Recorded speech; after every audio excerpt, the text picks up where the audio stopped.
Lublin, Europejska Stolica Młodzieży, zaprasza na Kongres Współpracy Transgranicznej 2023. Miasto Młodych. Coroczne spotkanie praktyków współpracy transgranicznej z krajów Unii Europejskiej i Partnerstwa Wschodniego. 3 dni paneli i debat z udziałem organizacji młodzieżowych, liderów samorządowych i ekspertów z całej Europy. Forum partnerów i giełda grantodawców. Wizyty studyjne, warsztaty, wydarzenia kulturalne na żywo i online. Lublin. 9-11 października 2023. Zarejestruj się bezpłatnie na stronie kongres.lublin.eu.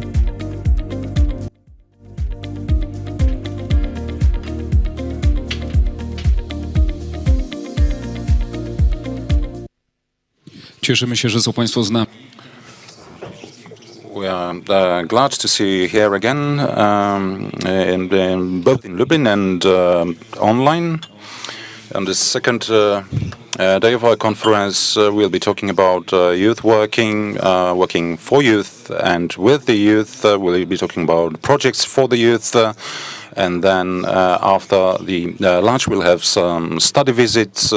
Please, anyone interested, please register at the reception desk. Sign up to the visits. There are some free spaces left. We'll be visiting Baobab, among other things, the Integration Center or the Child Support Center operated by Semper Frente Foundation, and many other locations and venues. We are doing our best to offer a wide range of cultural events. We would encourage you to visit the White Gallery, Ukrainian Zriz, Ukraine Unmuted. The gallery is located at the Center of Culture, at Pełwiaków Street. There's an exhibition of Vlodko Kaufman and Sergei Kauhmuk. For the first time, the exhibition was presented in Kaunas in Lithuania in December last year. We have a panel of experts. We've got Elisa Bojalska, ambassador of the European Charter of Local Youth Work, Europe Goes Local, Poland. We also have a representative of Grad Zamlade, the certification body for Croatian cities for friendliness to the youth, Mario Zulicek. Hello and welcome. We'll be also having Ingrid Aspelund, the European Vegaland Center of Norway. And we'll have online connection with Imre Simon, expert in professional development in youth information and counseling from Erica. And the panel discussion will be moderated by Alexandra Kulik, Sempre Frente.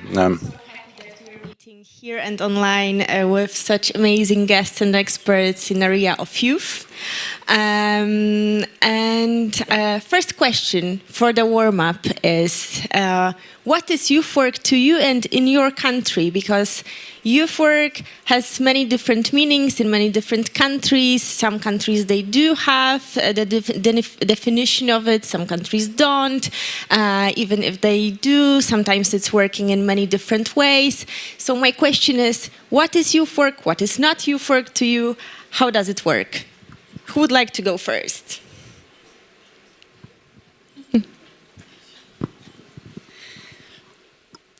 Youth work. What is youth work and what is not? I come from Poland. In Poland, we do not have an official definition of youth work.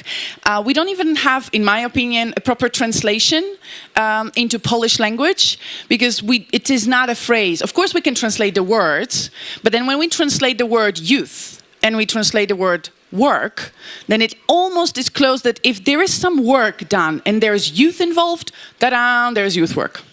Which is not, because youth work has a specific characteristic. It relates to specific elements that are involved in this activity that somehow glues the concept for many different countries. So what I would say, I would start from what youth work is not. So again, if it's just working and there is youth involved, in my opinion, this is not youth work. When we talk about, let's say, a lovely gentleman who is selling ice cream at the corner of the park, and there's young people coming to buy the ice cream, he's working clearly, and then there's youth involved. But this is not youth work. And at the same time, if we're thinking about, let's say, schools, a very formal educational system, and there are lessons and there are curricula designed by the ministries, and there are teachers who are working hard, and at the same time there is youth in the school, in my understanding, this is not youth work. Because youth work specifies, and it is very concretely designed, in my perspective, around three main principles. One would be participation, which means that youth is not just presented with curriculum from the ministry or is not presented with the offer whether you want vanilla, chocolate or strawberry ice cream, but that youth is actually actively involved in creating whatever is around them. So they are participating actively in the creation of the activities or the environment. That would be one. The second one would be volunteering.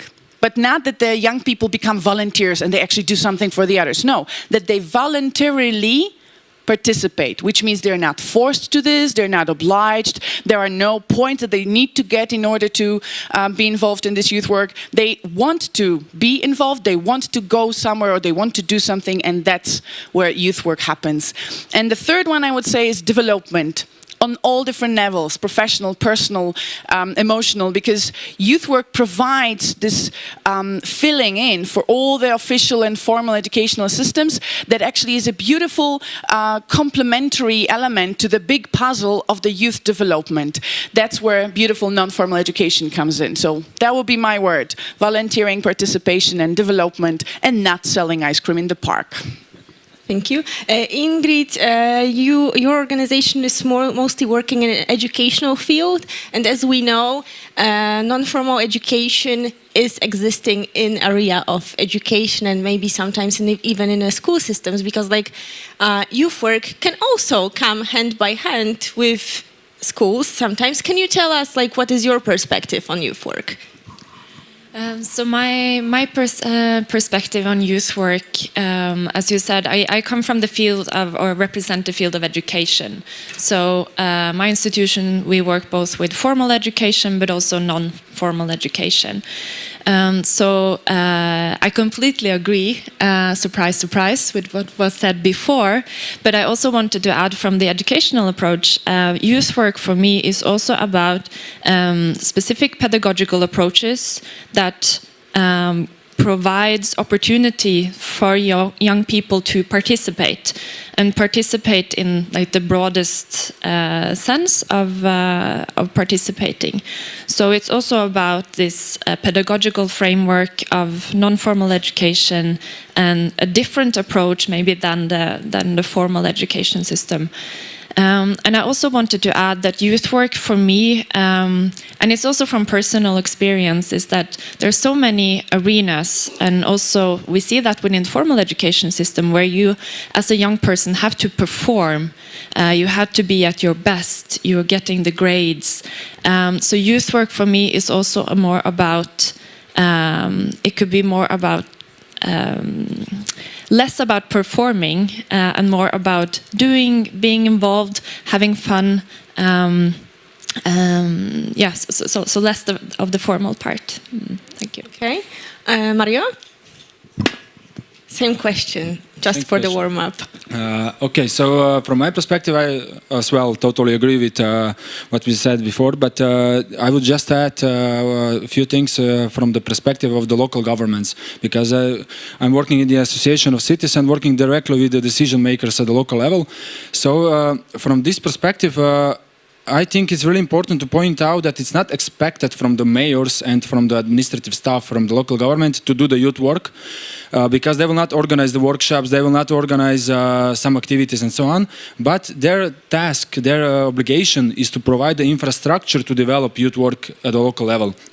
So if you have interested young people in your local community or interested youth workers who want to develop in this field and themselves as well, your task is to provide the opportunity for them to do that.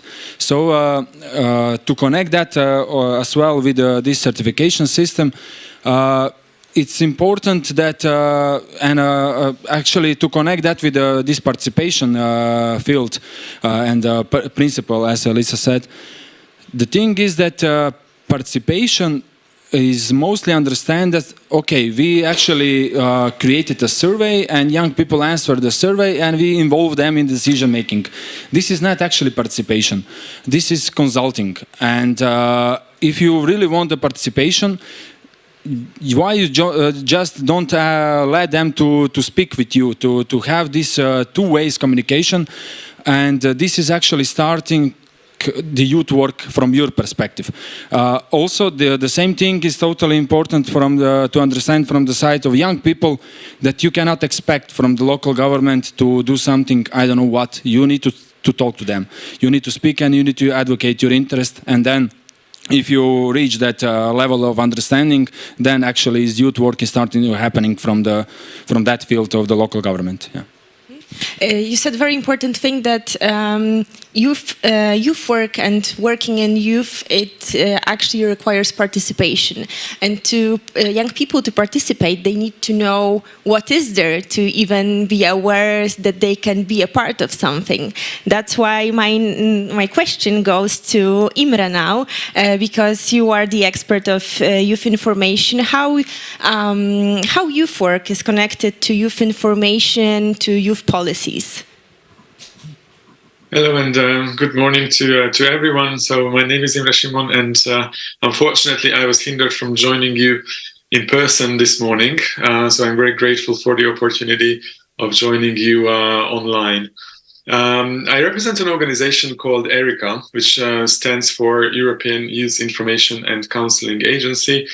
And we are a European network of youth information centers and youth information providers. So this way, like referring back to the first question, I could not talk about one country and what we understand on youth work in one country, but rather as a European scale or as a European network to see what we call it like that. And I'm in full agreement with Elisa that selling ice cream to young people is not youth work, but I would avoid citing definitions, but like my understanding, let's say, of youth work is everything that facilitates a young person to assert their place in society and in a constructive manner.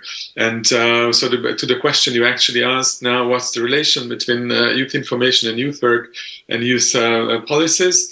Well, youth information is part of youth work. So it is a specific part of youth work which is set out to inform young people in order to make it possible for them to have informed choices and become autonomous and active citizens.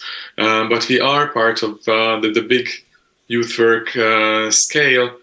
And we are both guided by youth policies. So it's the policies who set up the aims and the targets that should be achieved for the benefits of the young society. And youth information, just like youth work, is doing their part in order to realize them and achieve them.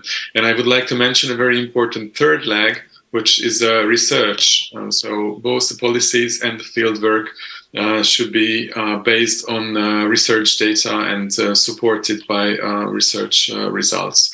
So that's how the triangle comes together, in which concept we operate. I remember our meeting at Eurodesk Network that when we were speaking about different definitions of youth work, there was some tries to make a name for the youth worker in Poland, and one of them that was on the webs of European website was Agent Młodości, youth agent, and we have like very good laugh about it because like youth work is something, if we don't have specific definition as we could have seen, it's understood very differently, but we as we are in this bubble that we know that we are talking about, for some of us it's very obvious what it is and what it isn't. We would need for sure, I believe, some of the structures. It would be easier to work in this area if we had some rules that we could actually follow, because mostly in Poland, for example, we are doing youth work grassroots. So why do we even need youth work? Because like in some countries it's obvious that it is needed because it's legally set, but for the people who don't know it yet, for the governments who don't have any legal structures or strategics, why would we need that even? What is youth work for? Why do we need it? If we have schools already, we have some, houses of culture, youth centers of culture, some extracurricular activities. Why youth work? I can take up this one.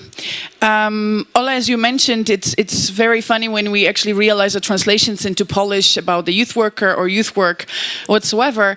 And then what if somebody actually wants to do something in this area but doesn't know exactly how? But then again, here we're not all alone, because on a European level, there is a lot that is already done in terms of defining or at least creating guidelines and indications how to deliver and how to develop youth work.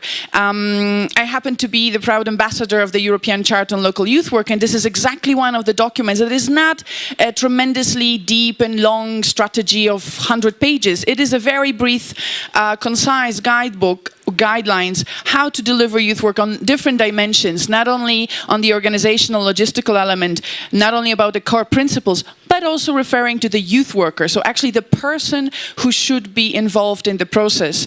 There are also other documents. One of them is the competence model of youth worker, which also relates to what attitudes, behaviors and competences a person called a youth worker could have and should have in order to serve the community of youth work better. But when you ask about why do we even need to look at this? Why would it be important? Because, well, there's already schools and there's already culture houses. I would ask from a different perspective, are we sure that youth is already taken care of? Like, are we already reaching the youth with all that they need in order to enter the society, as Imre said, also an efficient adult citizen in a society?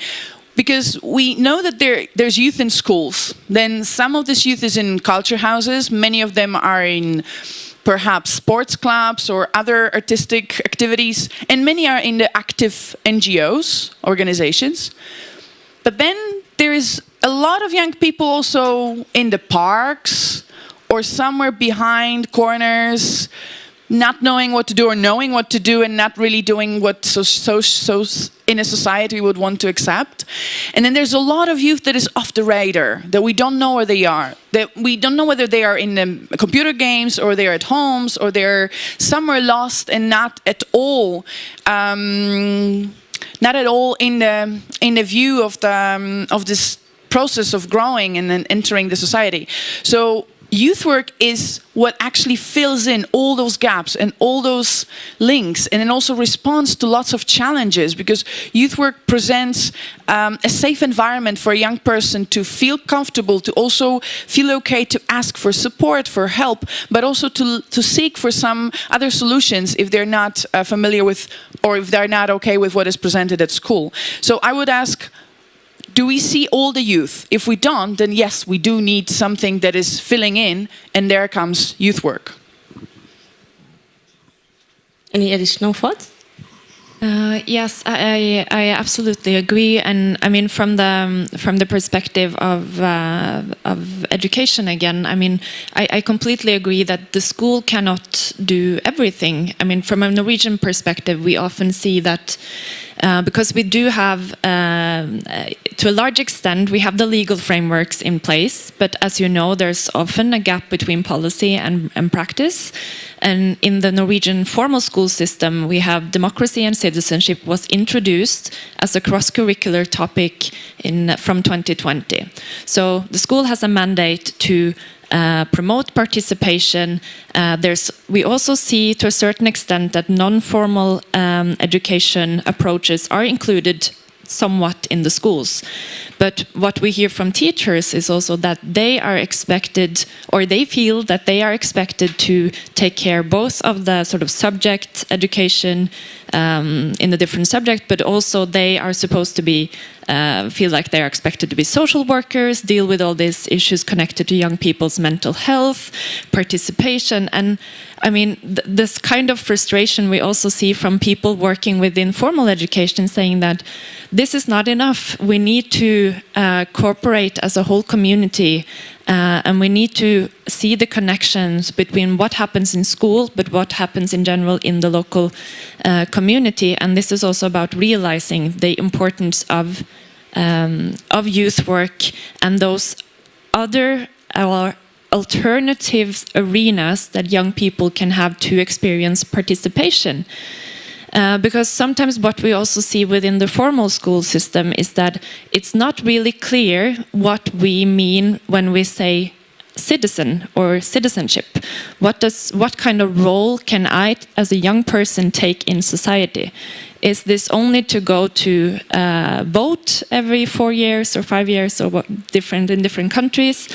Could my role also to be advocating for certain interests? Could my role be to communicate through arts, or there's so many ways to participate in society, and we see that our formal education system cannot encompass all of this. And so from that perspective, I think we also need to listen to both people working within the formal education system saying that we cannot sort of deal with everything, and we need to promote the non-formal education sector as well. Thank you.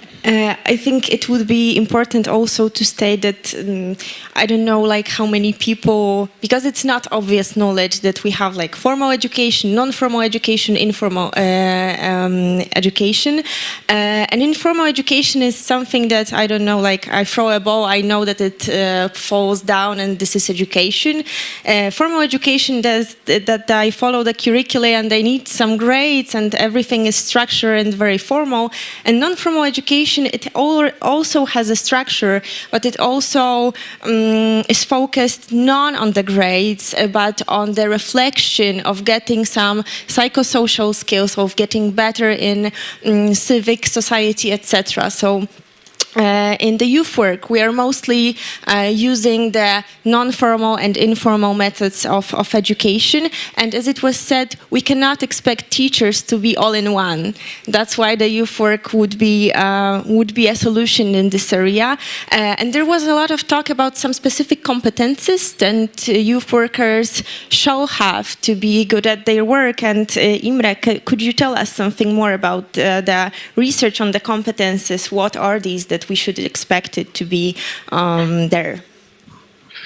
Indeed. Let me refer back first to what you mentioned, Ola, this European definitions of youth worker and youth information worker, which translates to youth agents in the official version in Polish.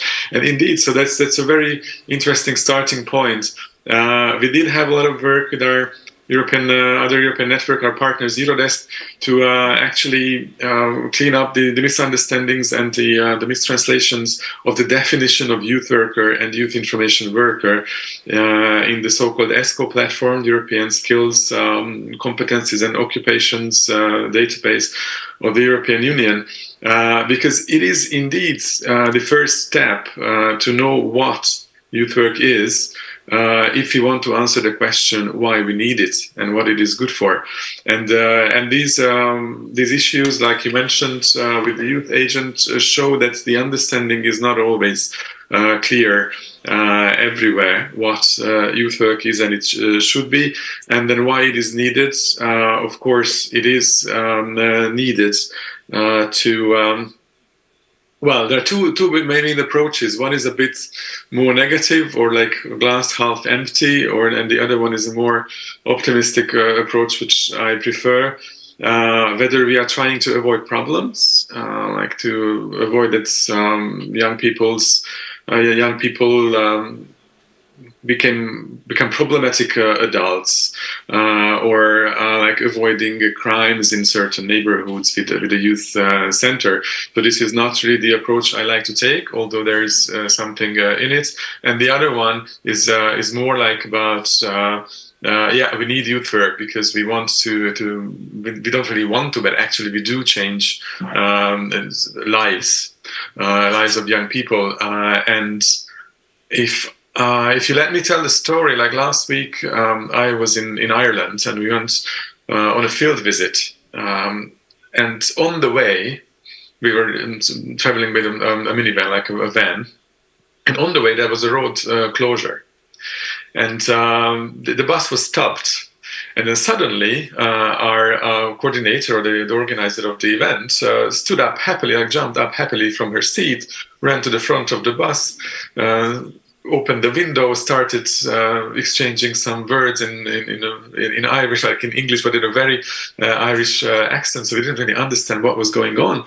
And then suddenly she came back, the bus went on, and then she says, that was my young person. Like there was a young person from my youth info center who came in as a person from a very disadvantaged background, from a disadvantaged family with personal issues, a school dropout, no perspective on life, no ideas what he wanted to do, no job, and so on. And now you see, like, he is working here in the road construction. So youth services kind of helped his integration in the labor market, in society, and in asserting his place.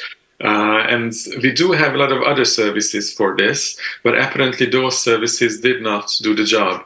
So yeah, this is also one thing that youth work is doing, and why we need youth work. And to answer the question you actually asked me about competencies, of course, if you want to have youth professionals who do the right thing and who are successful in what they are doing, they must have the right competencies to do so.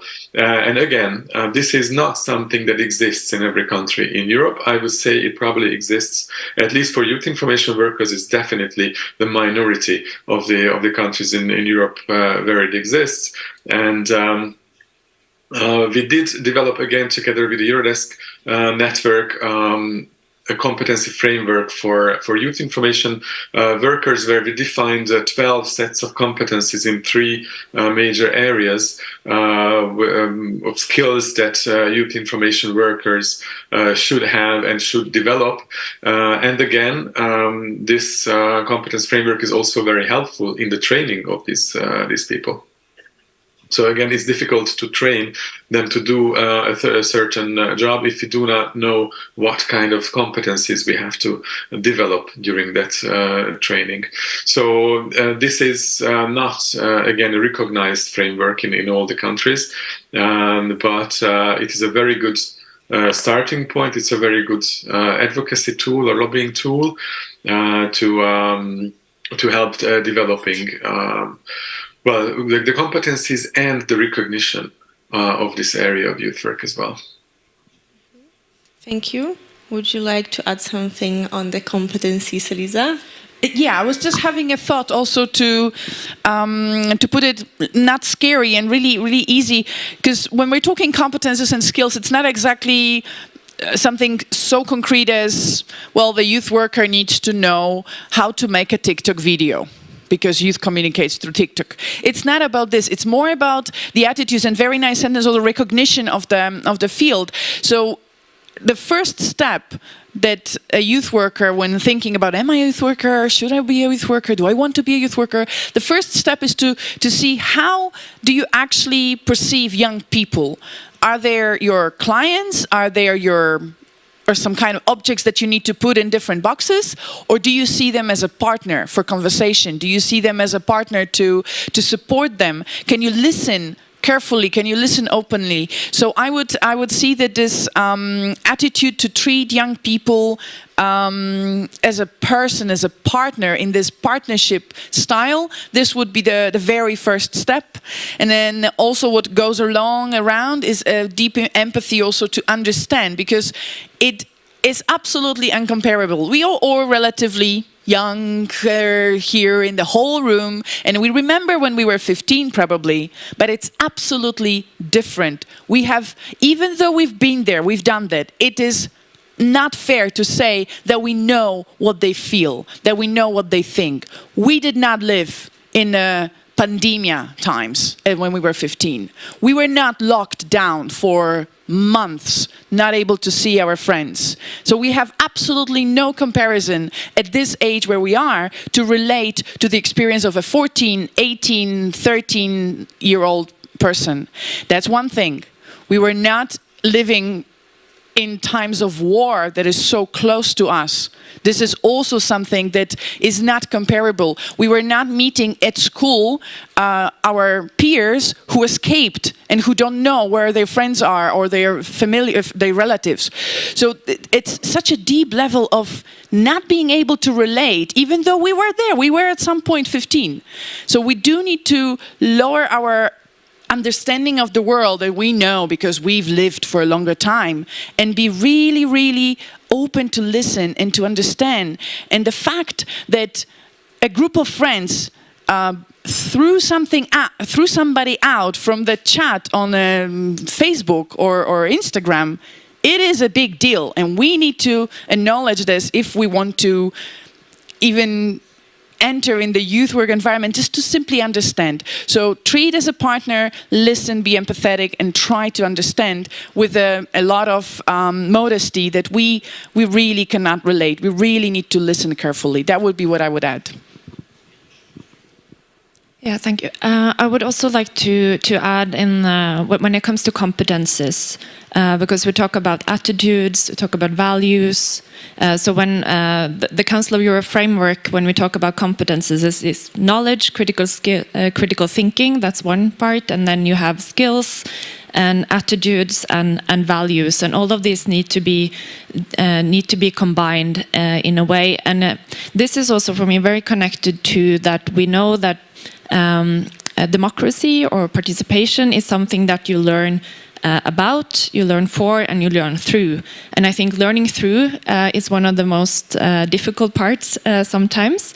And we were talking about before in terms of the if the school can do everything in a way. And what we see is that learning through democracy in schools is in itself quite limited sometimes, because the school structure is not something you as a student have the possibility of changing.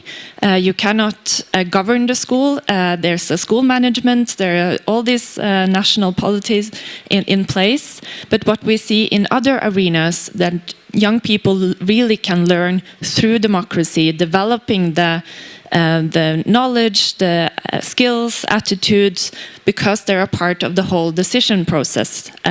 Such as in some of the youth clubs or youth centers in Norway, we see that young people themselves decide what are this centers going to be, how can we develop it together, what topics should we address, how should we work on this. And it's really more of a proper democratic process, which in all practical manners cannot happen in the school system, which is quite rigid often. So I think that's an important point as well, to develop these arenas, or give young people the opportunity to actually be a part of decision making. Thank you. And just to add two actually short things from the perspective of having the youth work, what has been said already, it's important to point out that youth work, and especially non-formal and informal education, is really flexible and adaptable to all the new things and all the new what is happening in the world, as Lisa said, during the COVID and so on. It's difficult to expect from the formal education and from the local government, for example, that they will adapt really quickly and change all the documents and everything what is needed to be changed. But from the youth work and to work in the field, you can expect that. And actually this is happening. And in this, from this point of view, if you are looking from the perspective of the local government, this is something that you cannot control, because then you don't know, by your documents, by your forms, you cannot put in the form what do you expect from the youth workers. But this is the big advantage of the youth work, to be adaptable and flexible. From the other point of view, if you don't have put something in the national strategy, in the national law, and some kind of frame, then everybody can do the youth work. And then actually there is a small chance, actually not so small, that the quality of this youth work will not be on the same level in all the communities. And in this sense, I will also advocate this semi-structural approach to have some kind of frame at the national level, so you can put some kind of quality standards in this field, that you know what to expect.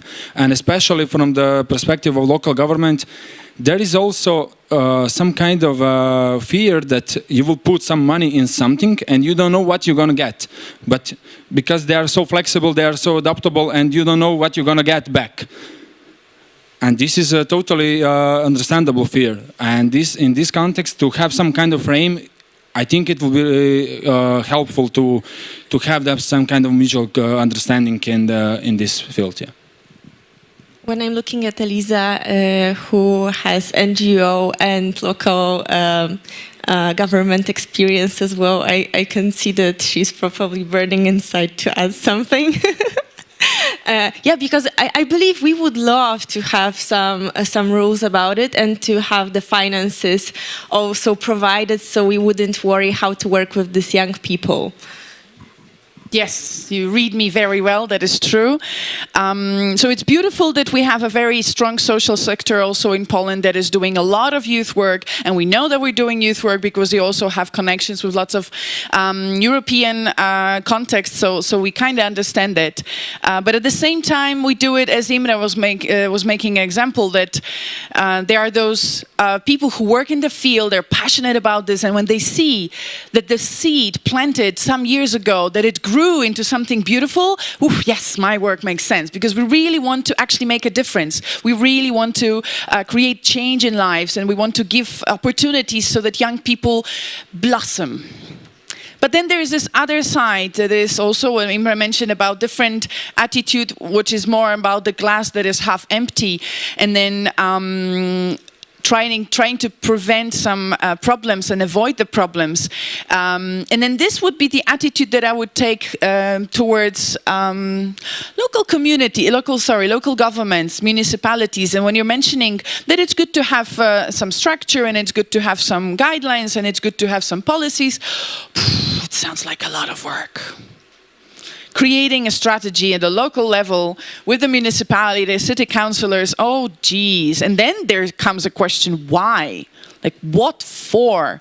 Why would we even need to do this? I mean, of course we have the Green Deal on a European level, so we do need to have those environmentally friendly strategies, because they're kind of requested from us. But why would we do anything related to youth work? If there's some nice NGO that wants to do stuff, yeah, great, they can do things, but why would we bother with that? And here comes the glass half empty. The responsibility of the local municipalities is to take care of the well-being of their citizens. All of them, including youth. And then also from all different educational perspectives, we also need to understand that youth is a specific age group. They're not children, they're not adults. We cannot expect them to be children until 18 years old, and a day after their birthday, ta-da, they're adults. and then they go to the elections and they're supposed to vote as a mature adult person. We can't expect that it happens overnight. Therefore, we do need to take care of the well-being also of the youth community in our cities. And then when we look into what is needed and what is also not desirable, that actually can cause some discomfort for the community on its own, then we could look at the responsibility of providing youth work as response to avoiding certain problems. One would be the undesirable behaviors amongst young people or growing into problematic adults, but we actually also have very severe problems nowadays going on. As I mentioned before about all those different conditions that young people have to deal with, it does cause a strong challenge on their psychological health. And this is actually something, this is not just a problem to avoid. This is real, this is happening. And then if we do want to prevent severe consequences of the mental crises amongst young people and also all the other citizens, but we're focusing on youth in this panel, then yes, we can reach out for those areas that, that cannot do everything like schools. We can reach out for youth work. We can have then a reason to create structures and to have policies to deliver youth work that will have certain quality because we actually want to reach certain results as well. Example, it could be decreasing the number of young people with depression because they do have a space, they do have a youth worker who will treat them as a partner, who will listen to them, so they will not reach the extreme level because before they will have lots of elements.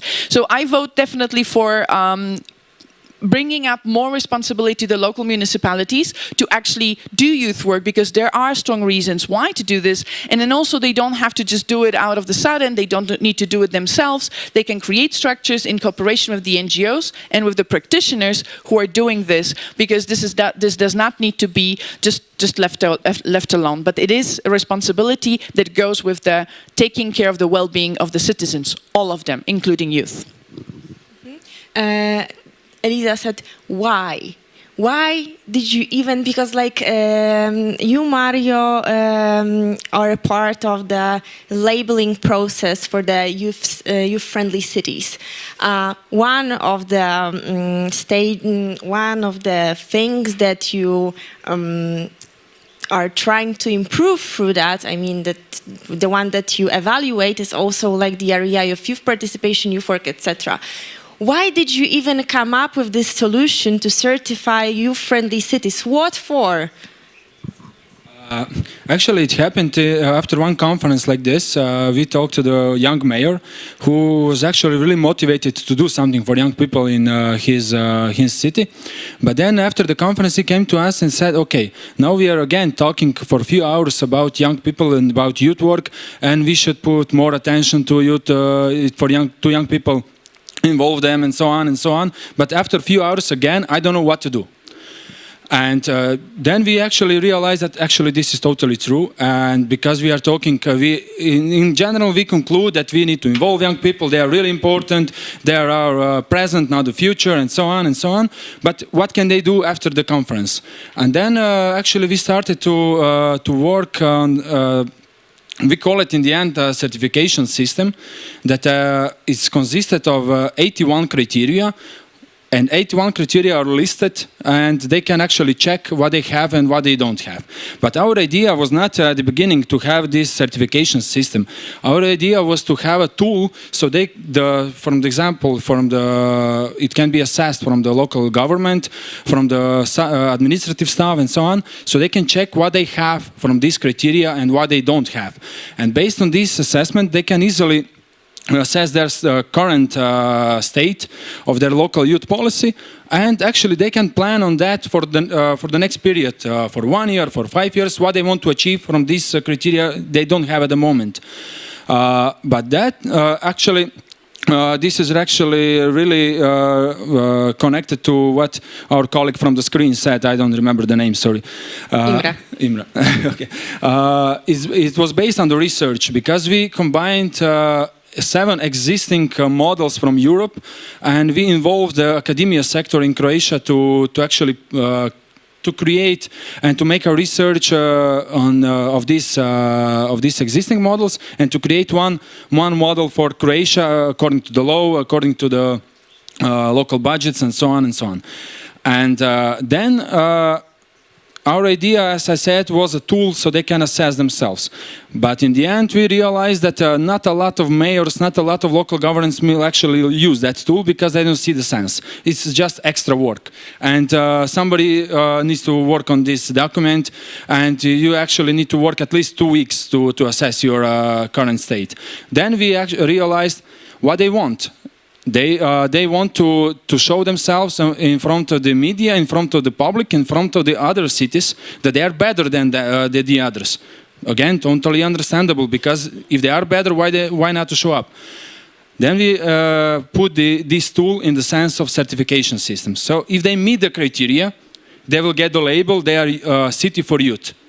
They will get a flag, they will get some kind of diploma, they will get a graffiti or mural, how it's called in English, on the wall, which says we are a city for youth. And in the end, in the first year we published this call. We have 128 cities in Croatia. We got 36 applications for this certificate, which is actually 1/3 of cities in general, which is quite a big number. Are they really so youth-friendly? Not all of them, because we put standards really high, and they're always complaining that we should put standards lower. But in the end, the thing is that, as Elisa said, you have some motivated mayors that they want to change their local communities, and they really want to involve young people because they understand the importance of that. You have like 10 to 15% of them. Then on the other side, you have like 10 to 15% of them who really don't want to do that, and you cannot convince them to do that at all.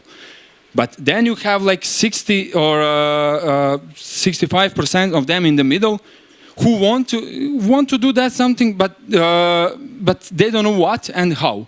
And then our tool is coming up, and you can really check your criteria and see what can you do. And for example, from criteria, we always tell them, once you assess yourself, you can see what you don't have at the moment and what you think it would be nice to have it in your local community. And then that actually, from call 1 to call 3, they improved a lot, because this is the biggest benefit of this certification system. When we see the same city applying for the first call and having, 50% of criteria, and then applying again and having 71%. This is the benefit for the young people and for the local community and for the mayors in the end. So we can hear that we actually have pretty nice number of the tools and the programs that we can use if we would like to get involved in youth work and youth friendliness of our communities, because there is a tool of yours, so Grazia Mlade, Youth Friendly Cities label, that you can use as a tool to get to know a little bit more, evaluate like where are you in the scale of like being prepared to work and involve young people. We have this youth charter for local youth work that is also like a scale for you to choose to see like how good you are in youth involvement, with youth engagement, like with hearing very diverse groups of people. And we also have the charters for youth information and these competences. So there is like pretty much everything to start doing it. We also have Salto Youth, so big platform of that is like full of many different toolkits and programs that can be just used straight away, right? So like, where can we start to do this? Because like we said, like school and school areas sort of, they are not exactly the youth workplace, but some of the teachers, if they would like to do it after hours, to engage young people in the projects, non-formal education, it is possible. There are youth centers in some places. They are not very popular in Poland, but they are upcoming, some of them. They are youth information centers, maybe not in Poland, but in other countries. Imre can possibly tell us more about it. And there are youth spaces, so youth-friendly very secure places that young people can just hang out and do stuff. Can you elaborate on it more? Like, where is the space where we involve young people? Well, I could have an idea where I started, for example.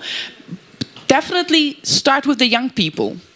Start with the young people that are right now in the community present, and then talk to them what is the most burning need for them. I've been involved in youth work for almost 20 years, doing lots of international projects, a lot with volunteering, but also a lot with youth exchanges and different international programs. But then when I was thinking more on the local level, I thought, well, let's do something very, very local for young people. I really had in my thought that a youth place, a youth center is needed in my city, Minsk Mazowiecki.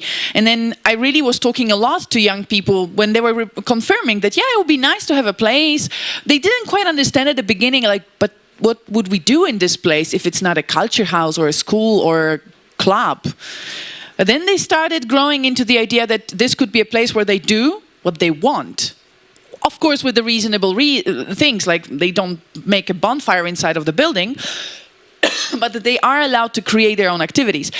But what I needed to do is I needed to reach the young people. And there's already some structures that are going on in different countries. For example, I reached the student councils. So there are young people in schools that are somehow elected by their other colleagues, and they're supposed to represent. However it works, good or bad, not up to the ideals, etc., it doesn't matter, but they are there. So it is already some group that I could gather, that I could sit with them. They represent different schools, so they could also talk on behalf of their age group what is needed. And then out of this communication, it did become a most visible comment from all of those small groups. Altogether, it was around 45 young people in a medium-sized city of 40,000 citizens.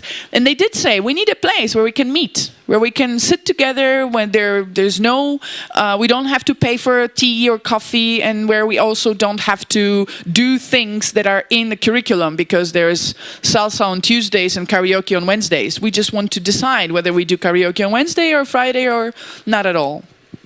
So this became a snowball that was rolling and rolling and growing into actually creating something. But the starting point was talking to the young people, because for me, and it's clear, I think it was 7 years that I was talking about the youth center, and then everybody was like, yeah, nice idea, yeah, but something didn't click.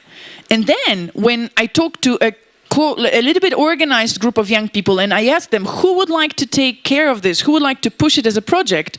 Boom, there was a group of 15 very active young people. Yes, we're going to push it forward.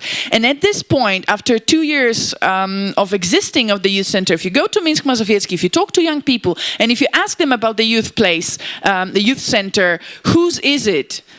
They will tell you that it's theirs, that it's the young people's place, because they collaboratively decided on the beginning, including the board games that are there, including the color of the sofas, but they also decided about the opening hours, opening days, what kind of activities, to whom we promote it, and they constantly are involved in deciding what's going on there. So this is the key, because then when you ask young people, then you truly understand what is there and where you start with.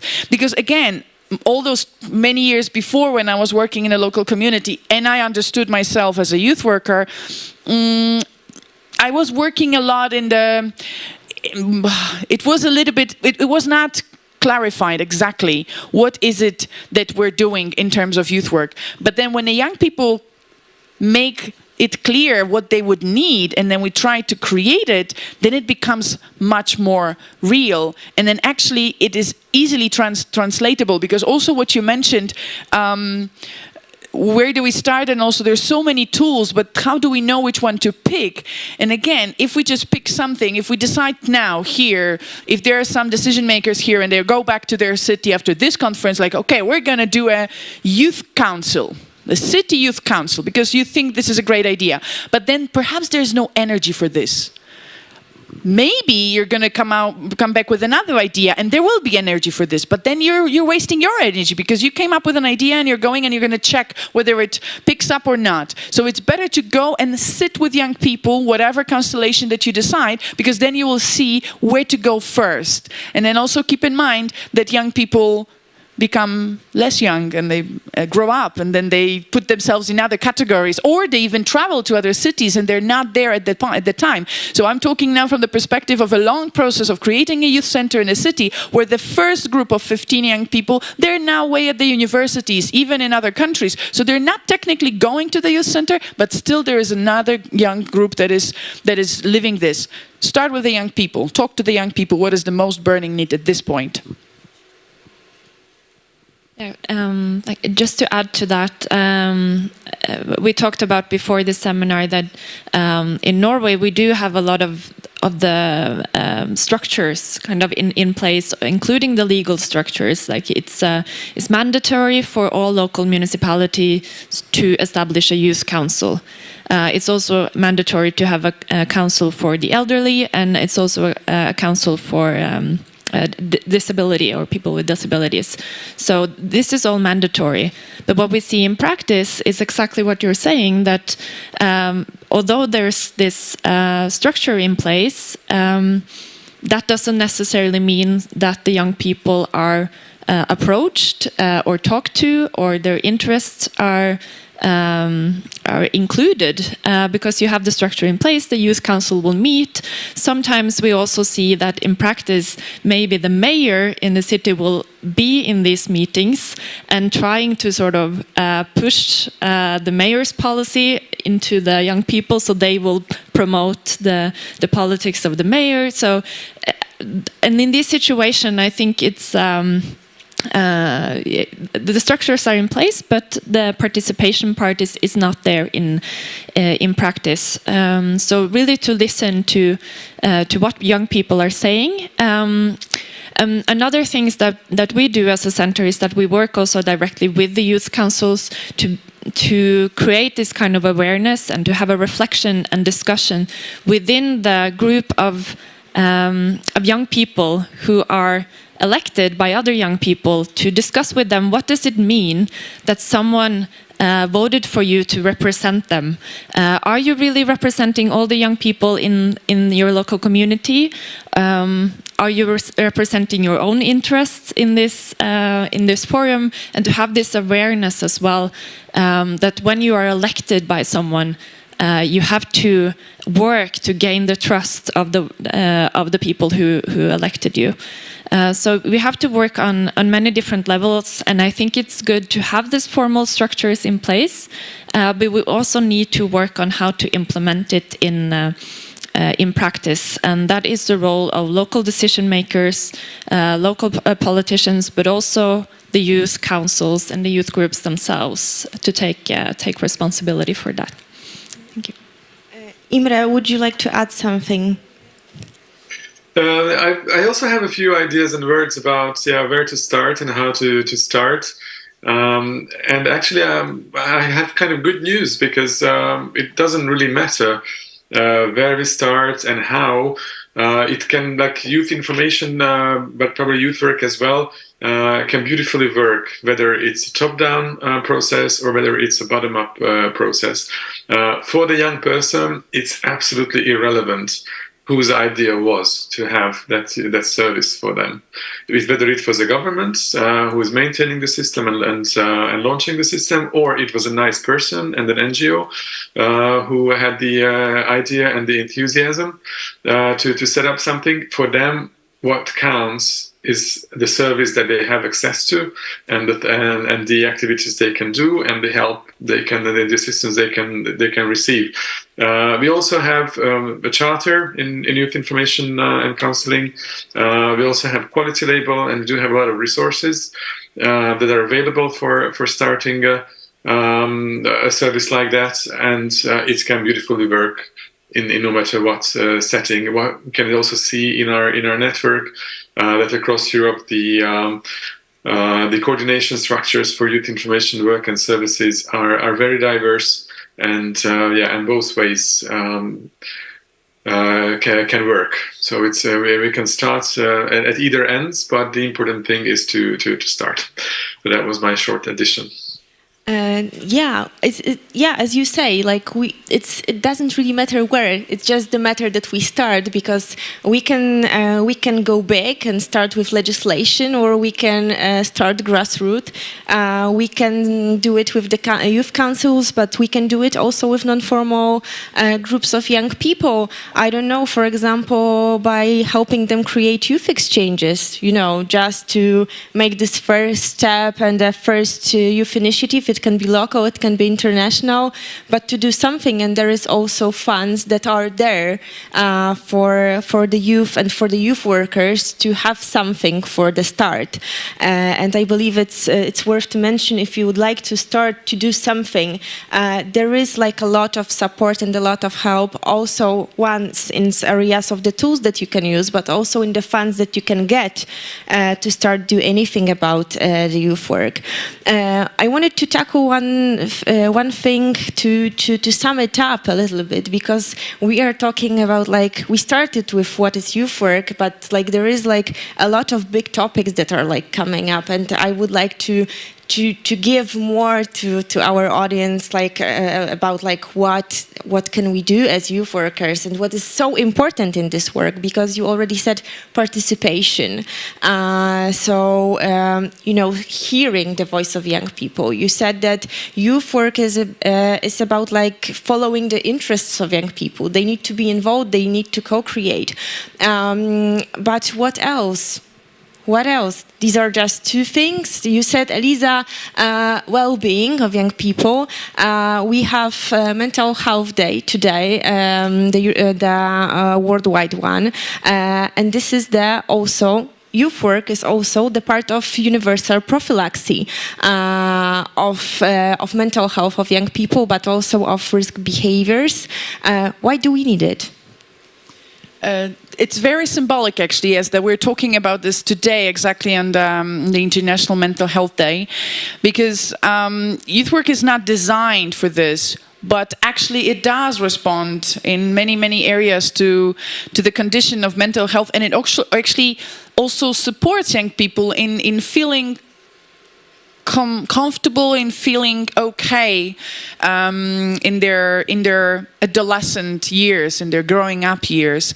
And how does it happen? Is that young people struggle a lot with lots of different things, and then basically they need some support somewhere. And then if there is support in the family, wonderful. If there is support with some understanding teacher, great. If there is perhaps a sports club trainer that is also giving the support, wonderful. But if not in any of those areas, then the young person is left alone. And there comes the youth work, which again, as I said, it's kind of like when we look at the jar, and then in a jar we put big rocks as a formal educational system. And then we put very important elements. And then we put sand or little rocks that are all those different experiences that a young person can have, either their internships, some working environments, or different activities, art, sports, etc. But then there's space in this jar to fill it in, let's say with water, and let's make youth work the water that just totally fill up the jar with all different holes that are missing to complete the growth and the support for the young person. So when we're talking about prevention of challenges and psychological challenges, it doesn't have to be as far as there is lots of steps that can be done before any other psychological element support is needed. Just a space where they can talk to somebody, just a safe environment where they can feel themselves when they're not judged. And then if we provide these spaces, or it doesn't have to be a physical space, I'm also talking about a space in a person, a youth worker who listens and who understands, and who will be this additional person in the environment of the young person, then it does contribute to strengthening the young person in believing that they can do it, that they can manage, that there is no challenge that is too hard for them, that they will go through this. And this can be picked up on a very early level at the moment when the young person, let's say, is coming to the youth center repeatedly without much of a communication, and then, maybe something is going on, maybe we can talk, maybe we sit aside and we talk. So I do see a big value in youth work in terms of responding to this need of very deep prevention of challenges, where the young person can get a little bit of a guidance how to go in between if they don't feel supported or trusted anywhere else.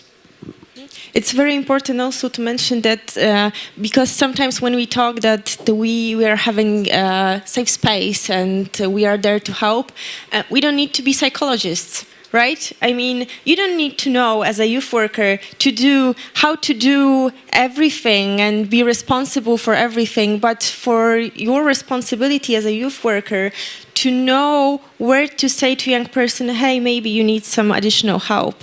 And this is it.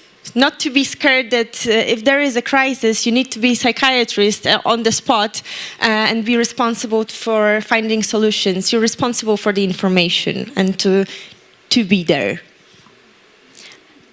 Yeah, if I can just add to that, because for me, what you're talking about is also, the importance of what we call the significant other.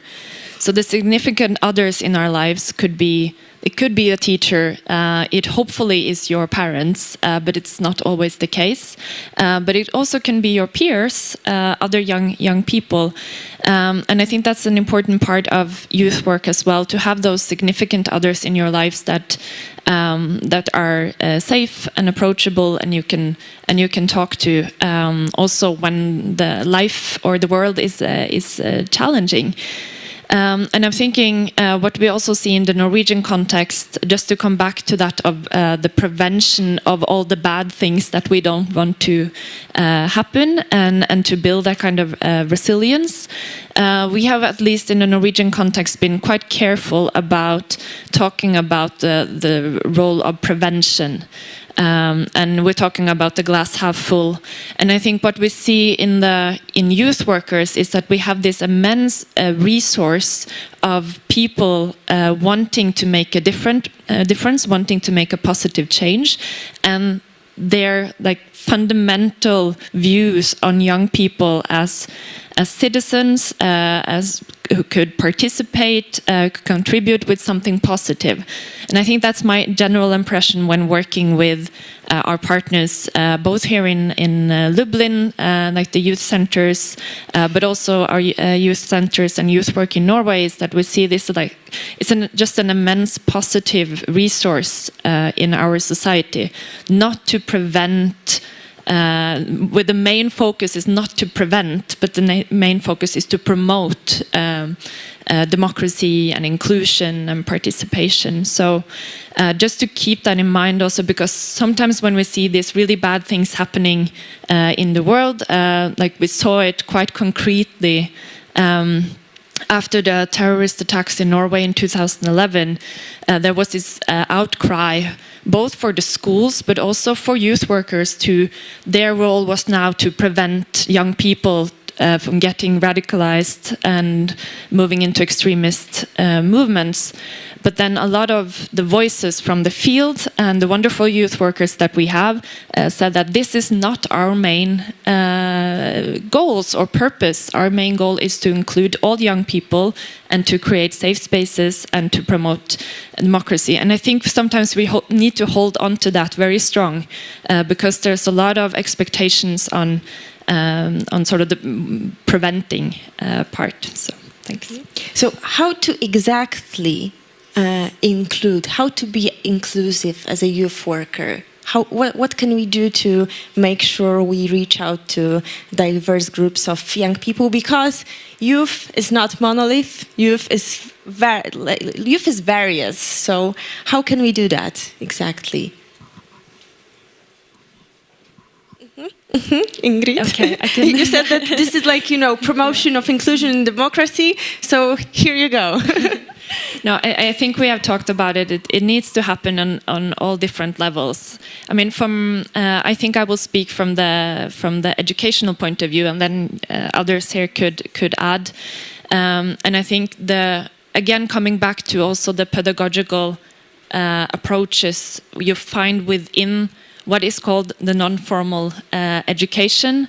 There's a lot of good resources on that from, let's say, the Council of Europe, but also other resources on how to include young people in. It's an educational activity, but not necessarily connected to the subjects in schools and so on. But it's a way of including young people in participatory activities where their voices are heard, the topics that they found most interesting are heard. I also want to add that youth work and those non-formal spaces for education could be also a place where controversial or sensitive issues that are not so easy to necessarily tackle in other places in society, that this will be a safe place to address those kind of issues. And that's the way also youth work can be inclusive, but that also requires, of course, confident youth workers that could facilitate for those kind of activity. I'm also thinking about the answer, how to involve young people. And I'm thinking of the examples from my work, from my community, because it's very easy to superficially involve, do consultations, which are good, but they're just one level. They're not exactly involving in participation.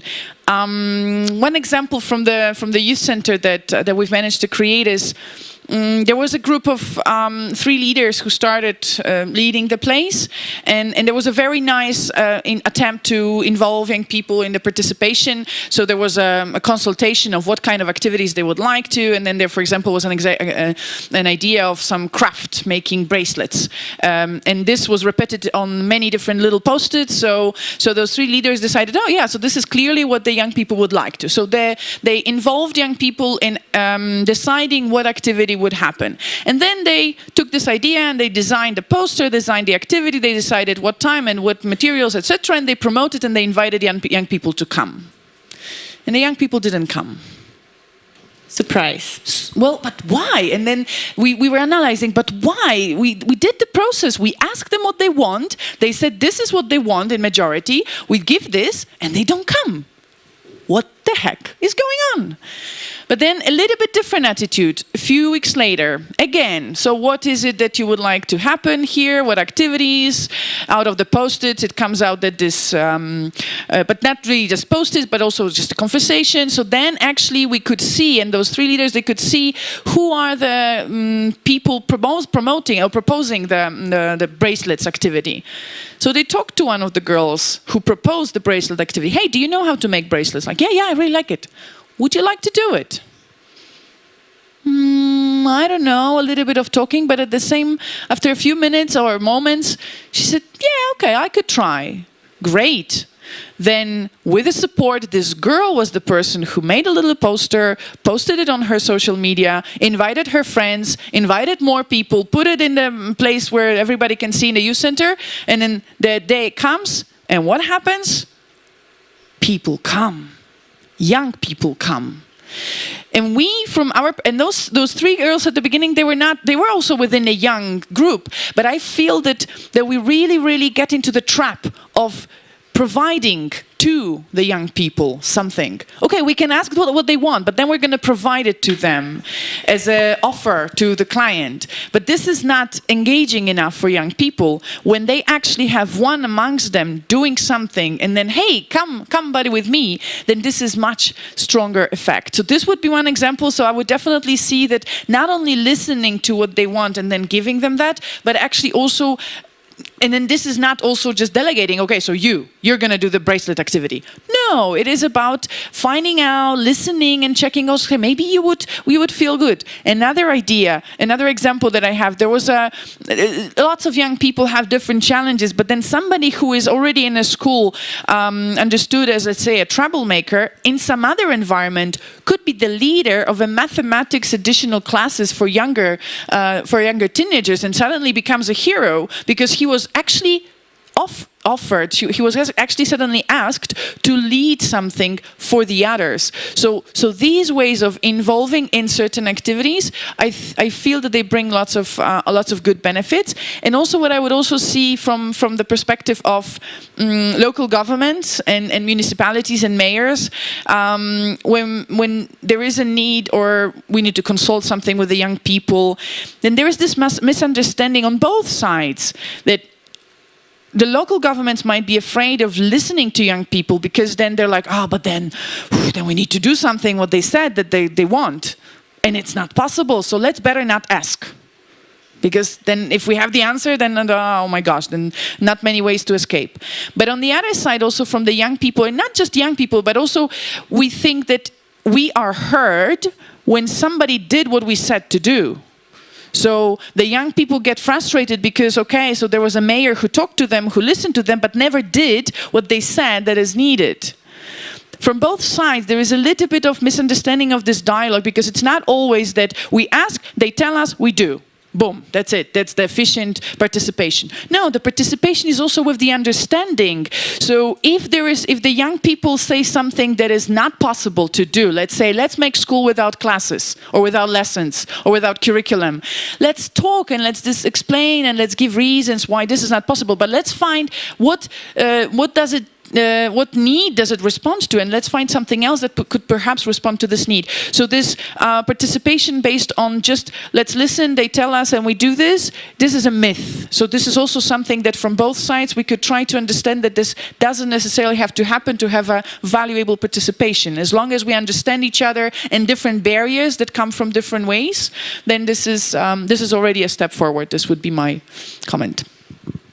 Any more tips on involvement and inclusion? Misters? Well, so many things I wanted to say now after after this speech.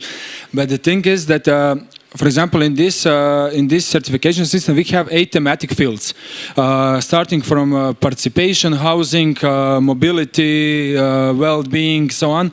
Informing, what do you think, what were the most difficult thematic fields for the cities to meet the criteria? Participation and informing. And it was really surprising for us that informing is a really difficult thematic field to meet the criteria, because we said, okay, you are using social networks, you are using, posters and so on, you are informing media, you are informing people all the time. But in the end, we realized they are using too official language to attract young people, and then they are surprised that young people are not coming. For example, they want to start new policy on giving the scholarships to students, and then they invite young people through official channels to the city council room to speak with them, and then they are surprised that they have 3 people in the room and most active people in the community, because they are using too official language, and they don't actually involve young people. They are just trying to put the checkpoint next to the participation section in that context. But in the end, what we said, I'm always trying to conclude with something that you can do after the session, after the conference, and then we are saying again what I started with today. You can do some easy things, as Elisa said. Surveys are not, or actually consulting is not so bad thing if you don't know what to do. And then your task as a city, as a municipality, is not to do all of these things you heard about today, but you can do this survey and then actually get the information what young people want. And then what we actually foster through this certification system, we are not expecting from the city to have all the fields covered. We always foster, okay, if you have really good youth NGO in your local community, why not start cooperation with them to cover this field? Because we are not expecting from you to organize these concerts, to organize workshops, to provide mental care support and so on. We just expect from you that you have that in your local community. We are not expecting from you to organize this. But if you have a great NGO, if you have a great young person who is doing that, just support them. Because in that context, you are actually supporting this long-term and sustainability of this practice. Because sometimes they just need a space to organize some activities. Sometimes they just need to pay for electricity. It's some really low level, but they actually cannot charge young people to come to these activities, and they will not have the money to pay for electricity or water or some other things. So you can just provide infrastructure for youth work to develop. And then youth work and this water and sand will fill the gaps between the big rocks, because you cannot provide all the activities. And it's not expected from you. It's expected from you to support and to develop your local community. Imre? Yeah, I would like to refer back to the very beginning of this panel when we discussed what youth work is, and I think we kind of all agreed that in the end, youth work is about empowerment of young people. And if you're looking for the answer, how to involve young people and how to reach out to young people, I think we have to empower them.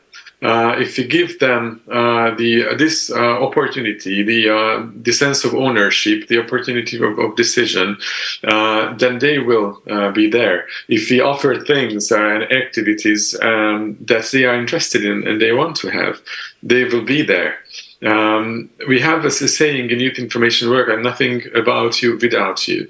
And we do pay a lot of attention in involving young people in organizations, in also the life of an organization, the functioning of an organization.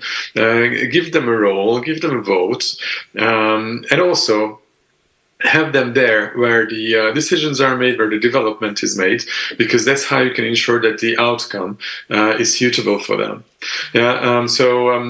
We also pay a lot of attention, especially recently, on service design.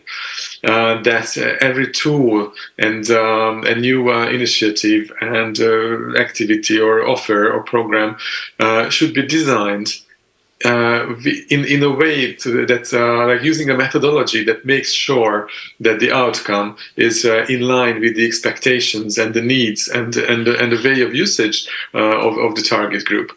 And so if it's accessible, right? I mean, and if it's accessible for the young group of people. Yes, of course. Yeah, accessibility, inclusion. They are overall very strategic points to consider. Thank you. Okay, we are getting to the end of our panel. So for the last minutes, I would have a question for you guys. What is like one thing that you would like to leave our audience with in a matter of youth work and inviting everyone here to start doing it or support the local stakeholders in developing youth work? Just, one golden sentence for the finish. What's most important for you? If I might start this one, for me the most important one is to inform your young people. They cannot use any opportunity, they cannot practice any of their rights, they cannot use their opportunities if they are not aware of them. So I think it all starts with, participation starts with information. Thank you. For me, from my recent experiences, the most important would be to do things with young people instead of just for young people. So really treat them as partners, invite them as partners to the discussion, and I'm sure great things will come out of this. And then of course, if you feel like, but I don't really get the vibe, europegoeslocal.eu is a charter where you can see and read a little bit more about how to organize youth work. But youth as a partner, with them, not just for them. Yeah, I can add to that. I think it has to also start from the decision maker or local decision maker point of view. Is really to because sometimes we see young people as the sort of means to reach something else.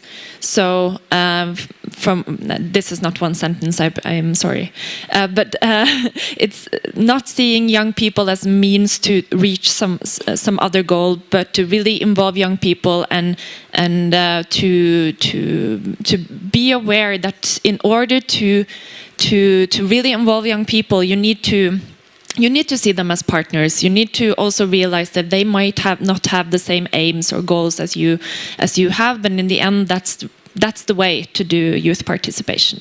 Thank you. Okay, for the end, I will again speak from the perspective of local government, taking a risk of being labeled a boring guy from the politicians. But the thing is that here, again, I would like to point out that participation doesn't produce additional costs for you. One example from one Croatian city, they had a housing strategy and supporting young people to buy their own house and so on, so on. But with years, less and less young people applied for this support measure from the city. In the end, what they did, they just produced a survey and asked young people why is that and what they want. And they, based on that survey, they just changed or adopted this policy a bit, and they started to co-finance the renting, not only the buying. And then again, now they have more and more applications for this support measure. From the perspective of a city, they didn't spend any euro more than they did before. But they got a lot more young people staying in their city and actually being happy with living in their city. So the final sentence would be the participation doesn't make additional costs, just do that, yeah. Thank you very much. All very important voices. I will give myself the right to say also something. The mental health is very important, both of youth and the youth workers, so please take care of your well-being and be responsible for your needs, because youth work is a space to empower young people, but also to feel good about yourself. Thank you very much for this amazing discussion, I give the voice to our presenter. Thank you. Brawa. Poprosimy dla moderatorów. Please applaud the speakers, the experts, and the moderator. In a while, we'll be talking about participatory budgets, including school budgets, just after the break. In a while, we'll connect to people from public administration, NGOs, but also from schools. I would like to see you all in a while after the coffee break. Thank you very much.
Lublin, Europejska Stolica Młodzieży, zaprasza na Kongres Współpracy Transgranicznej 2023. Miasto Młodych. Coroczne spotkanie praktyków współpracy transgranicznej z krajów Unii Europejskiej i Partnerstwa Wschodniego. 3 dni paneli i debat z udziałem organizacji młodzieżowych, liderów samorządowych i ekspertów z całej Europy. Forum partnerów i giełda grantodawców. Wizyty studyjne, warsztaty, wydarzenia kulturalne na żywo i online. Lublin. 9-11 października 2023. Zarejestruj się bezpłatnie na stronie kongres.lublin.eu.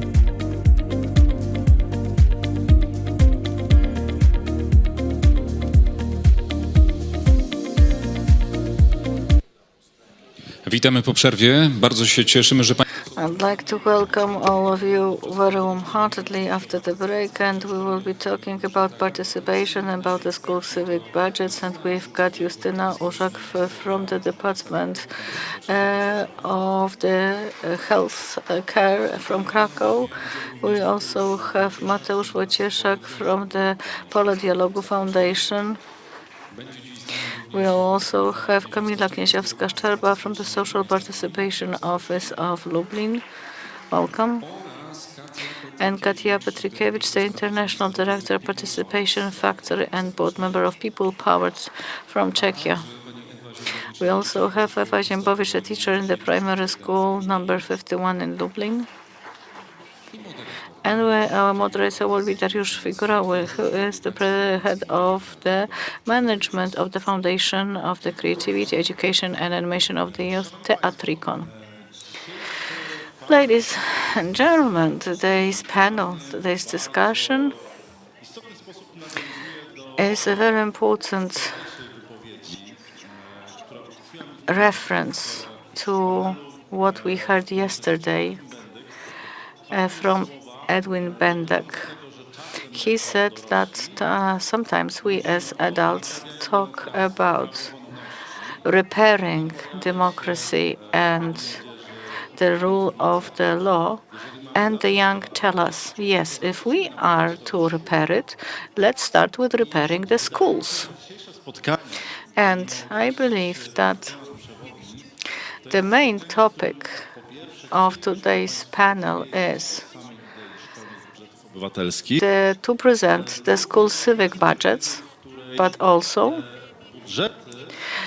the perspective in which those budgets improve the inclusion, the participation, and the way to make young people learn how to co-decide about what's important to them.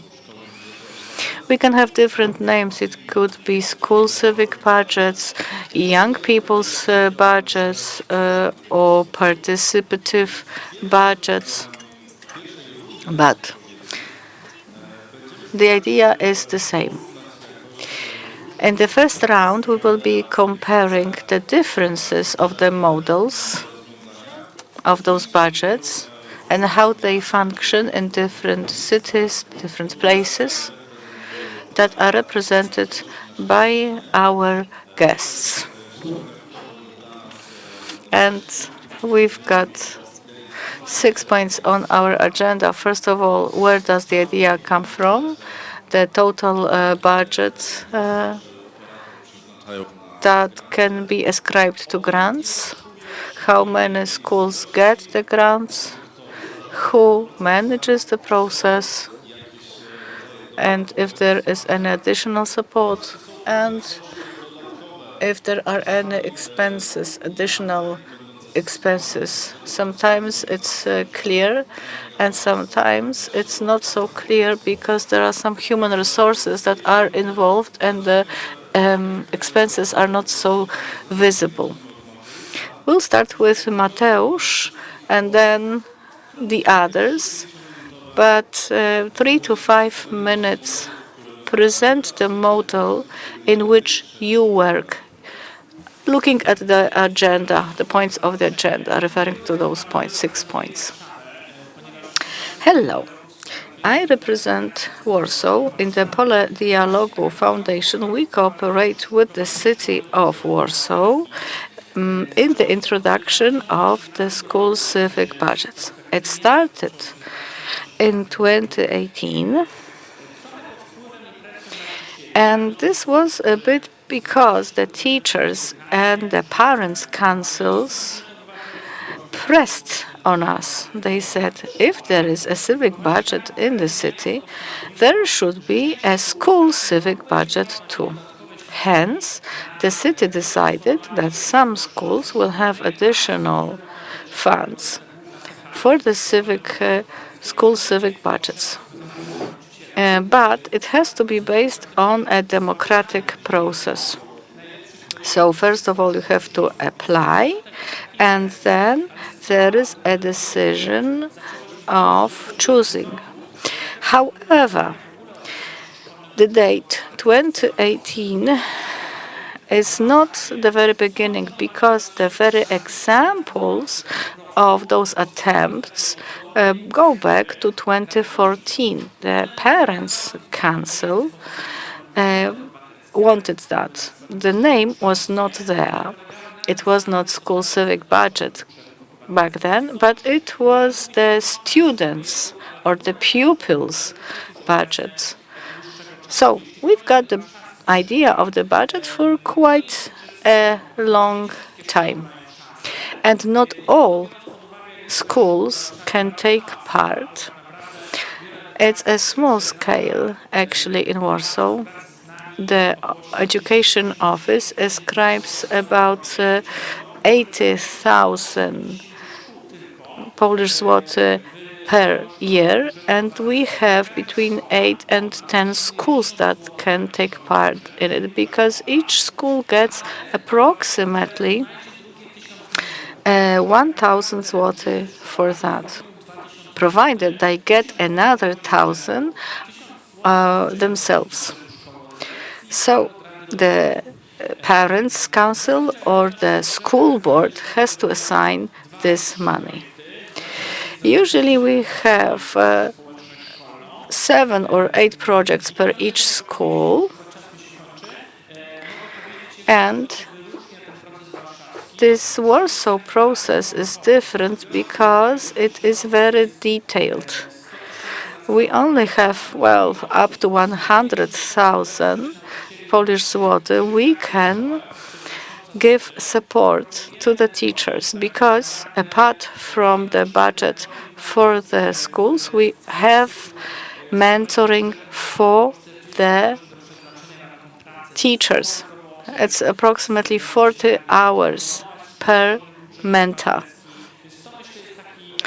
And it makes this idea stand out. We also have a manual that teaches the teacher how to manage the school civic budget. So I think that's very briefly.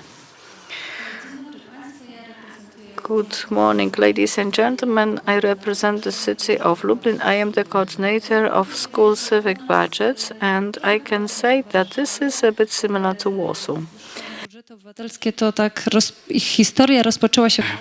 We started in 2019, and as Darek has mentioned at the beginning, we had a different name for it, and it was less institutionalized. It was the Youth Civic Budget, and it was managed by an NGO, Tricon NGO, that ran that kind of projects with the youth.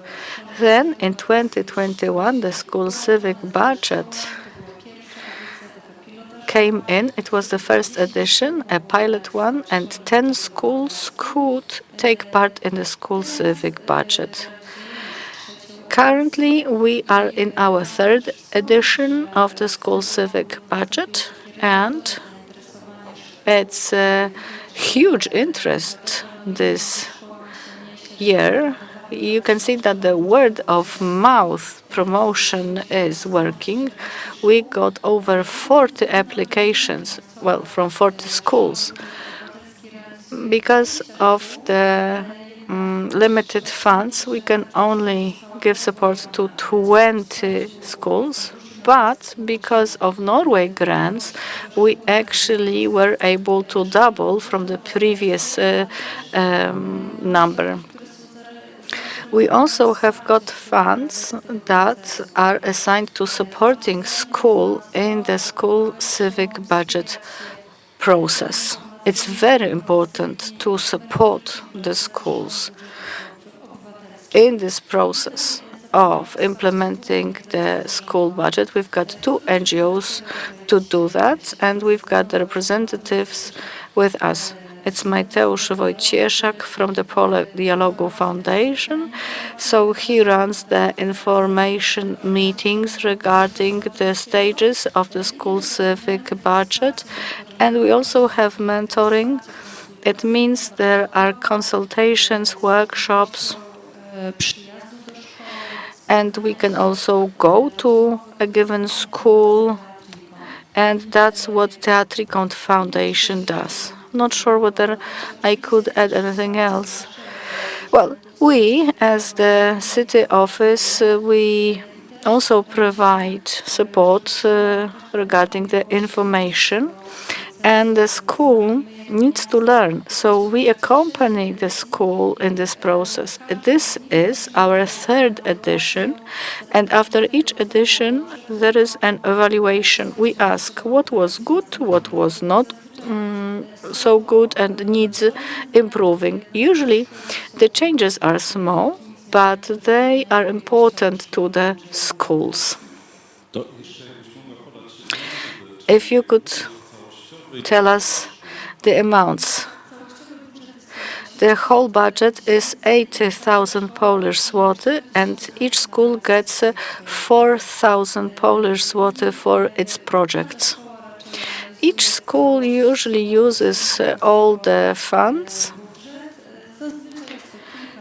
and usually each school has got more than one project. Ja jestem nauczycielem. I teach in one of the schools that have been from the very beginning in this process, even before the pilot edition, because before the school civic budgets appeared, the Parents' Council decided that they would ascribe 4,000 zloty to set up a pupils' school budget, because the parents decided that it would be the best way to teach the children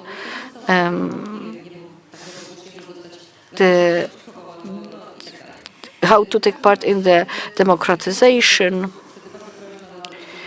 and they decided that it would be the best way to include children in that. There were also among those parents who were Boy Scouts and Girl Scouts, and they used the methods used in the scouting. And they started with education. They started by teaching. It was at the beginning of 2019, and actually the civic school budgets was not so much in fashion back then. You know, letting students decide what to spend the money for in their school was not so popular. The parents decided to teach the teachers. I work at the school library. I also teach, but it makes it easier for me to get in touch with many different school classes.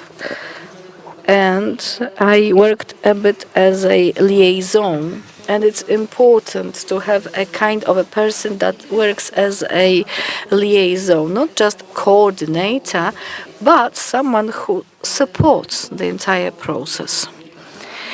The library has been such a place, and I have been doing this task. And also the self-government, the student self-government participants were involved in that a lot. It was 4,000 Polish zloty back then. It is 4,000 Polish zloty now. However, those projects who are not voted, do not win in the voting, those projects are also implemented because the Parents' Council, they try to provide money so that the young people's ideas can be implemented, which, you know, the students, the pupils, well, the ones who won the competition, they said, oh, wait, they didn't win, and yet they got the money. But every year we can see that they appreciate the fact that the projects can be implemented, that there is more of a cooperation than rivalry. Katia, what is it like in Czechia? So I'll start a little bit with the context to explain what the situation is like in Czech Republic. So the participatory budgeting on the city level arrived to Czech Republic in 2013, and it took about 2 years for the schools to catch up with it. And by now there is over 300 individual school participatory budgeting happening all around Czech Republic. But the case I want to focus on is the case of the city called Kutná Hora. It's around 21,000 citizens, residents type of a city, not far from Prague.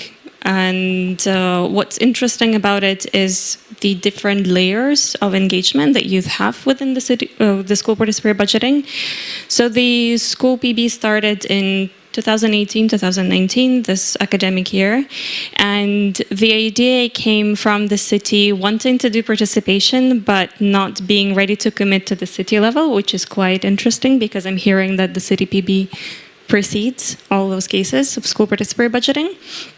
And in this particular case, it was a cheaper, more affordable way of starting the engagement, but also a non-threatening way of doing it, because oftentimes politicians feel like giving the bigger chunk of money to citizens is quite demanding and quite scary. And doing it on a school level is a bit safer. Like, what can go wrong on the school level? Which is, for me, interesting because in the long term, it actually produces more impact because you're educating young people. And so that was the pretext for it. The total budget for each of the schools is around 800-900 euros. Altogether, there are 6 schools, and all of them are a part of the program. The funding comes directly from the city budget. There is some discretionary budget from the schools if they want to contribute to it, but the main portion of the funding is the city-based. Also, what's interesting is, I'm looking at the points that I need to cover, is the process management. Obviously, at the beginning, since there are and were no capacities for managing it internally from the schools and the city, there was a lot of external actors like us, experts coming in the city and the schools helping to set it up. But by now, this is the school level teachers, librarians, or other actors who are doing it. And what's interesting, there is a variation of the school-wide participatory budgeting where young people take part of the ownership of the process. So just again, for the context, the ages that are covered are 10 years and older. But for those who are older than 14 years old, they can actually apply to be co-managers of the process, which means that they help set up the rules, they help facilitate meetings with the other younger kids, they help organize the exhibitions on the school level. And so this way you pass on the know-how on how to do participation, not just as a participant, but also as the owner of the process. Obviously, that requires additional support. You have to train those young students to actually deliver it. Also, in case of Kutná Hora, a lot of the process is done online through the technical platform. It's called D21 or Participace 21. And it helps to collect all the proposals and it helps to vote in an online space, so it's quite easy. But obviously it comes with an extra cost. It's not a solution that has been developed by the city or by the schools, so that's something that needs to be invested upfront. And before I'll pass on the microphone, the other thing that was built in the city on top of it is the city participatory budgeting. It has been running for the 3 years. And the transition between school PB and city PB was interesting because the city employed young people who already had experience with school participatory budgeting to actually deliver the citywide PB altogether. Okay, I have another question because just before we started, you also mentioned that you have those different layers, like you have this €600 like basic, but then also students have more opportunities. So that's also part of the reason why I wanted to focus on this particular case, because it shows the integration between different ways that students can be engaged. So there are already existing institutions that have been in place before City PB and School PB. It's the student parliaments on the school level. All of those parliaments are connected on the city level with the city student council.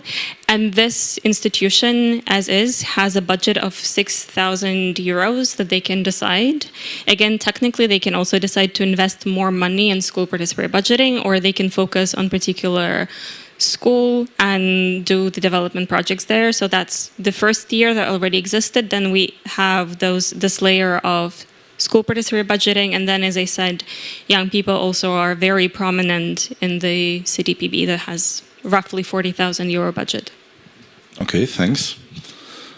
I Justyna Orzuk. Dzień dobry, witam Państwa serdecznie. Hello and welcome. I represent Krakow City Council that has been operating the active civil participation of the youth in the city, the policies since 2019, and it's operated by the youth department. So I would like to refer to the Warsaw's perspective. You said that you had, some pressure from parents and schools themselves, and we were actually under inspiration. So from the very beginning, and without knowing at first what the situation was, other cities, the systemic solutions were non-existent back then in Poland. So we decided to run this school civic budget on our own. And of course, the common opinion about Krakowers is that we are not quite spendthrifty, and that they are tight-fisted rather than willing to spend. So we took charge of the process. First of all, we wanted to inspire the young people with the process, with the idea of participatory budgets. But from the very beginning, we wanted to convey two things. First of all, that schools should be able to run this process on their own, and then that the participatory process, especially among the youth, is about young people's belief in their decision-making powers. Perhaps belief, it's not the right word to use here, but this kind of feeling of agency on the part of the youth, and the conviction that their voice counts, matters. So this is actually the basis for our process from the very beginning. And Krakow municipality, spends a lot. It's approximately 300,000 zloty a year, with a limit of 6,000 zloty per school. The schools are eligible as run by local government. So it was a kind of natural choice for us to work with secondary schools, rather than anything else, including the special profile the school, or school for special needs the students and pupil. For instance, the impaired hearing students, the schools, and autism the students' school. So specifically about the budgets, we start with a call for proposals the beginning of the school year, that is in September, And again, this is by word of mouth. This news is circulated among schools, and they apply. So, mind you, we started from the pilot of 3 schools, and in the 4th year of operation of the school civic budgets, we have hundreds of schools, and it involves, of course, the funding that is necessary. The key stakeholders are coordinators, and these are teachers in secondary schools. So we furnish them with tools like scenario classes, materials, ongoing consultation and contact, the workshop sessions that we run in cooperation with coordinators at schools. But again, coordinators are the key stakeholders here, and they are gathered in a team. There are specific rules for coordinated teams. It includes representatives of the pupils, of the students, of parents, and of the school masters. Again, any application must be approved by the internal stakeholders, that is the students. So what's really interesting is the extremely high level of interest from teachers themselves. They would consult any doubt with the students, and again, extremely high level of interest among students themselves. The statistics show that last year we had 223 projects filed, even with the limit of 3,000 zloty per project. We happen to have dozens of projects, of applications from a single school. So students know or believe or hope that they can win. I don't want to use the word control, but again, we monitor the compliance and delivery on the projects. We check whether these are any materials related to the project are properly labeled. With the full list of contributors. So I don't know what your opinions are about this, but we believe that this kind of attribution or credits must be clearly indicated so as to appreciate the involvement and participation of all the stakeholders. These are the kind of components. This is a brief description of the process only, but again, this empowerment or again agency, feeling of agency among students and activity of the teachers are reasons for us to be proud of the process, and we are ourselves much involved in that. We involve and activate everyone on our way. We modify and adapt our procedures each year. For instance, we kind of extend the duration of the projects. The application process is quite effective now.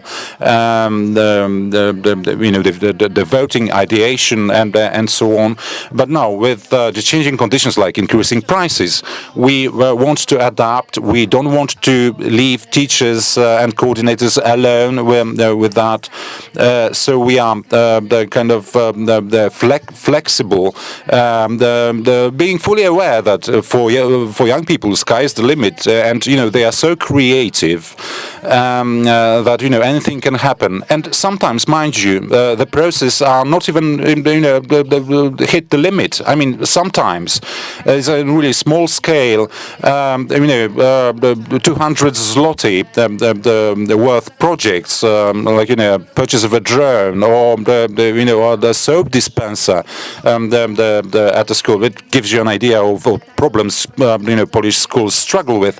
So such kinds of projects, but also integration, some excursion to an aqua park, a billiards the tournament,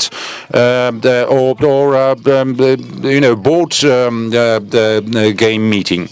So these are young people that, when they have access to some funding and a safe space for them to decide, well, they can achieve anything. Which is briefly refer to what you said. Please note the school budgets in Poland actually started in Poland in really difficult times of pandemic, and I believe that the participatory municipal budgets played an essential role for school budgets. So they kind of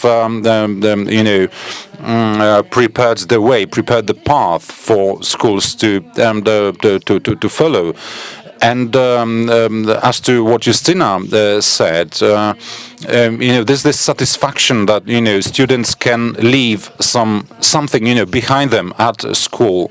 So yes, I'm really. I would like to confirm that. I mean, there are some hard the projects like some the equipment. Board for schools as well, but a couple of schools or a range of schools actually apply for soft the projects as well. Again, this is the reason for our the satisfaction. I mean, we have the kind of palpable outcomes of these projects. Thank you very much. So, on the one hand, there's boasting about contribution or attribution is one thing, as mentioned before. On the other hand, there are also things that may go wrong in schools, and Mateusz nodded that there may be plenty of these as well. Now, whichever level you represent, whether local government or the department or school, could you give me, some examples that you are proud of, that you can boast? But on the other hand, could you also point to some difficulties, to some troubles that you have encountered, that you had an opportunity to learn from as well?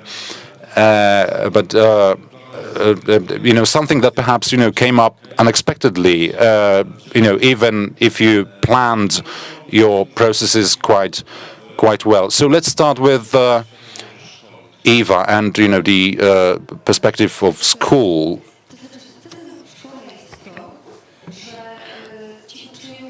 So first of all, I must say that what's positive is this feeling among students that whatever they come up with will be pursued, will be actually delivered on. And to give you an example of a project that caught everyone by surprise was a palm plant to be placed, in the patio, in the courtyard of the school. Well, so actually, no one opposed, in the department, and we just left this decision to the school community, and then that project was awarded funding 2 years ago, I believe, and the poem was put in there. And then it appeared that the plant, the palm was there, but nothing around, no benches, no sitting places, and then the plane was given a name of Stephen, and a couple of other names or accompanying plants that appeared afterwards, and it became a center of social life there, of students' life there. And the headmaster and teachers and parents simply concluded that that they should put in some couches, some benches, some chairs there. So again, it's a space where everyone comes to talk, to ideate. Well, anything that is happening there. So we simply let the project go. We simply let young people decide about itself. So that project kind of opened up the school community, opened up the young people in deciding about themselves. And as to the difficulty, to me personally, what's difficult is that we still operate in a rigid school system, and students that operate in school environment tend to be influenced by these limitations in their creativity. So my impression is that still they kind of discharge their frustrations. They want to demonstrate their personality, by being vulgar, for instance. So I know these are young people, and they are not quite. They haven't yet, developed that sense of creating something significant.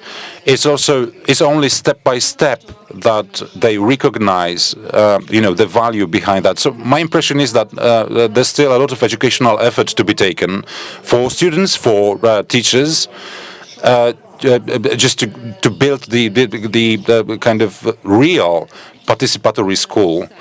And perhaps this, attribution plagues, displayed at the at the product, perhaps that would help. This is an inspiration to me as well. Mateusz, would you like to share your experiences from the NGO perspective? Well, it's an inspiration, Eva, what you said. I mean, we must not forget where we live, and a school civil budget, it's just a beam of democracy in a school, which is not a democratic institution. So that's why the school budgets are so cool. So it's yet another opportunity for students to experience democracy per se, to have the voting. We've got elections to the school boards, the students' boards, but the school budgets can be yet another opportunity for students to learn how to vote, how to take part in the elections, how to just shun the fear of voting in general elections when they come of age. In Poland, the school is a rigid system, is not a democratic institution, so any good lessons are worthwhile considering. Like the things that Eva mentioned, positive outcomes from those little things organized within schools. Also, it's worthwhile, being led by examples of such things, such cities like Krakow. And when I think about school budgets, what's the flagship achievement is that it's an excellent tool for adults as well. It's a tool for diagnosis of students' needs. And Justina mentioned soap dispensers there. And I remember when you ran the first edition of the civil budgets, school budgets in Warsaw. There were projects about the procurement of toilet paper of schools, and it was embarrassing for schoolmasters really. It dawned on them that apparently there are problems in their schools with availability of toilet paper, just the basic needs, hygienic needs. And it was only the school budgets that was needed. So this is also a youth check instrument, where the youth tells the adults what they miss, what they need. And with a wise schoolmaster or good teachers, then this tool can be used very effectively, not only to teach democracy and to integrate the school community, but also to diagnose the condition, the status quo in a school. And this is a very positive thing, and it proves effective anytime we engage schools. So from the NGO perspective, that is an organization working with the municipality and supporting schools in participatory budgets, there's a certain pit, a trap of cash or funding. And you can visit our website, Pole Dialogu Foundation .pl, and there's a slogan there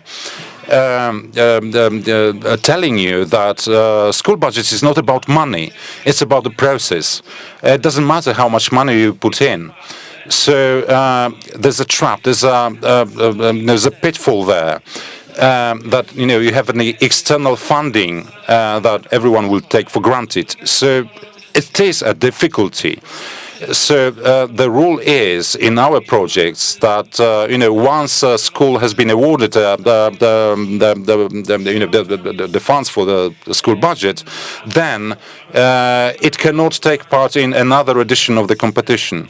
So we count on schools to take the initiative, or we also count on the municipality to take initiative and to extend the funding for further years. And as we can see, majority of schools struggle, in next editions of the school budgets because they are used to thinking that the external funding will be available, or they take it for granted again. And the point is that some funding will be available at any school from internal resources or from the parents' boards. They can organize the self-decision-making process about procurement of materials, anything, water bottles, or some cakes to celebrate. We don't have yet the solution to convince or to teach schools and any stakeholders that, again, it's not about money, it's about the process, it's about the mechanism. But this is, again, perhaps due to the fact that, school operates within a rigid system. Supporting Kutná Hora. So maybe you could show us some examples of this success and difficulties.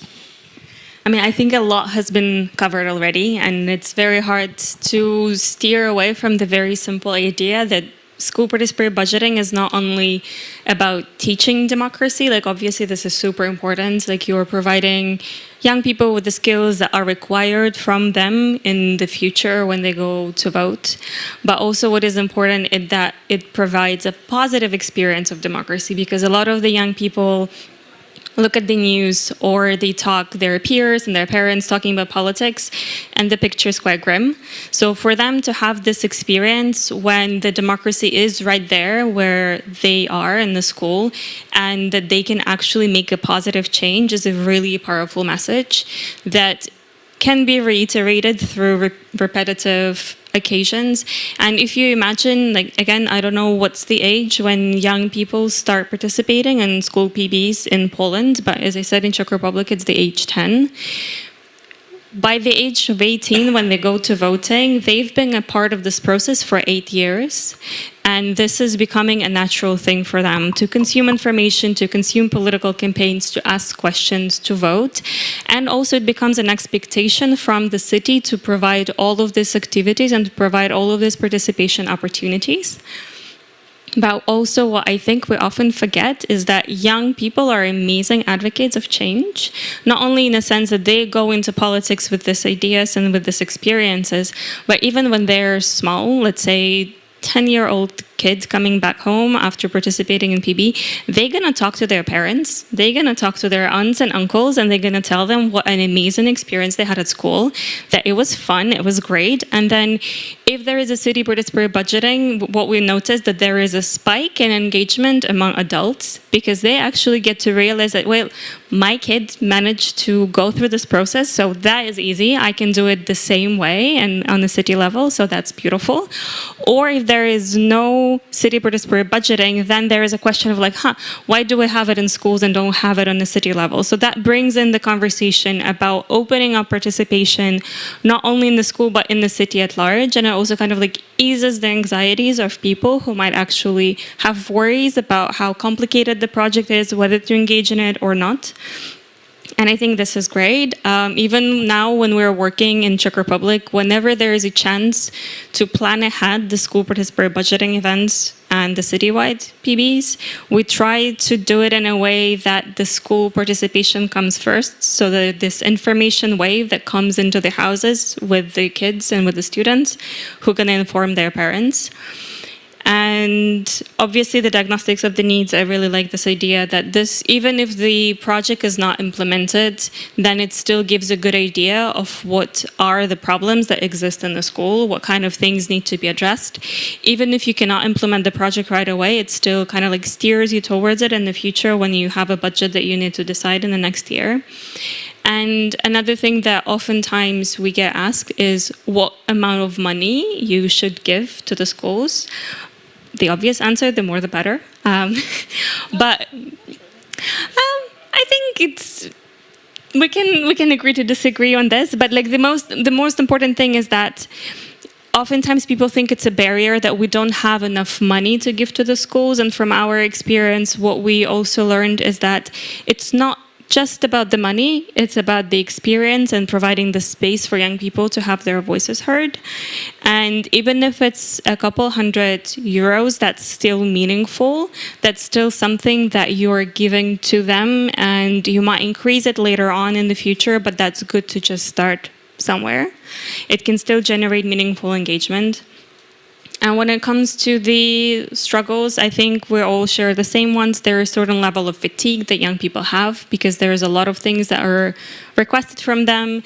There are certain scheduling limitations, and especially if the process gets longer than a few months, it's really hard to keep the attention of young people, especially since they have a lot of school workload, they have holidays. Once they come back, their mind is somewhere else. So in our work, we're trying to keep those activities quite concise so that we can do as much as possible in a very short period of time so that we do not demand too much from them. And I think another issue that keeps on coming up, and if there are best practices, I'm happy to hear it.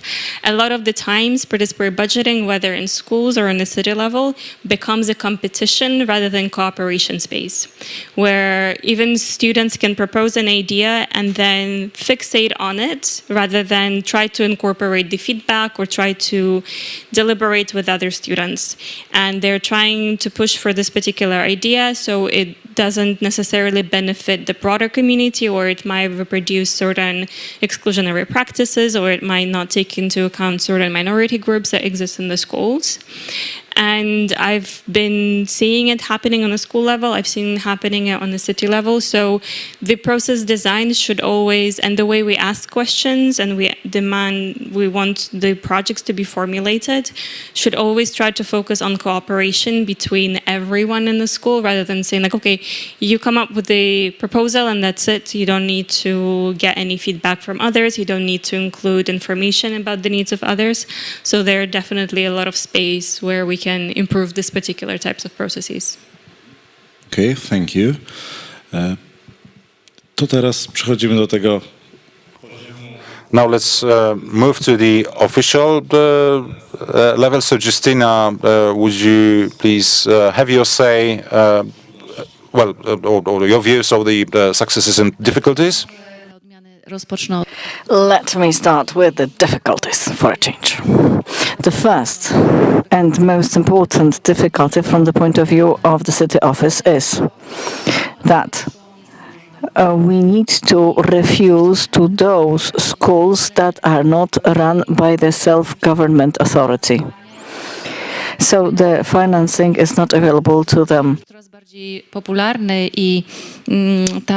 The school civic budget has become more and more popular, and private schools come to us, and we have to refuse them. It's not nice. So the whole energy that is present there, we need to somehow redivert it to a different path. And another problem is that the money is treated as the crucial thing, and a heist for money, because the schools are not well financed.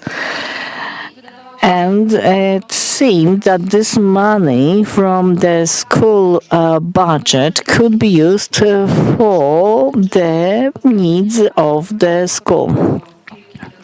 For example, schools that wanted to have the sports equipment bought with this budget, then obviously, who was the driving force behind that kind of projects? Not students, definitely.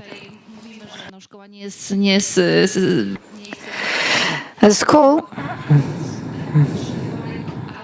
is in the process of democratization, and it's like a snowball effect. At the beginning, it was difficult, and our monitoring, comments, or control was needed.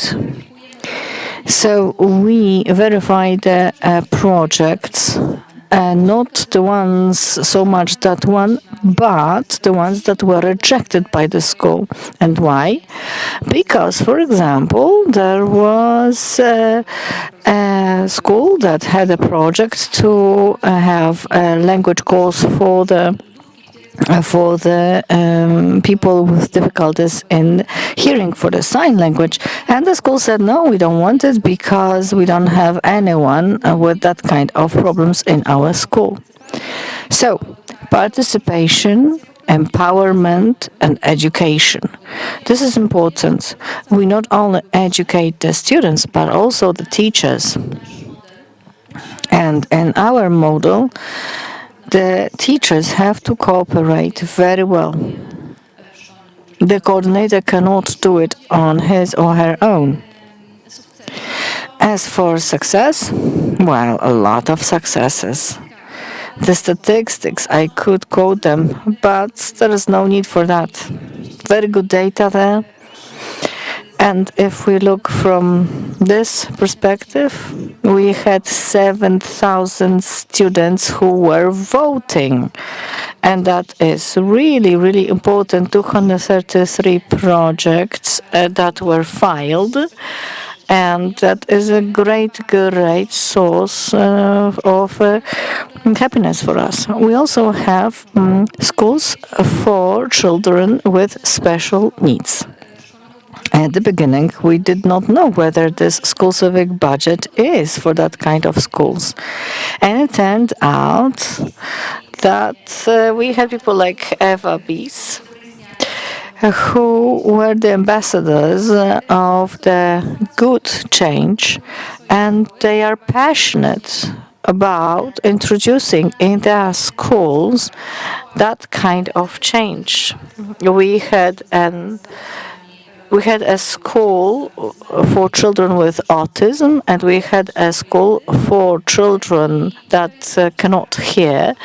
They also got the projects. I went to this autism center, and these people, they took me on a tour around their school, and they were happy to show me around about, to see what they managed to do, but also what they needed to do more. So definitely this school will continue participating, and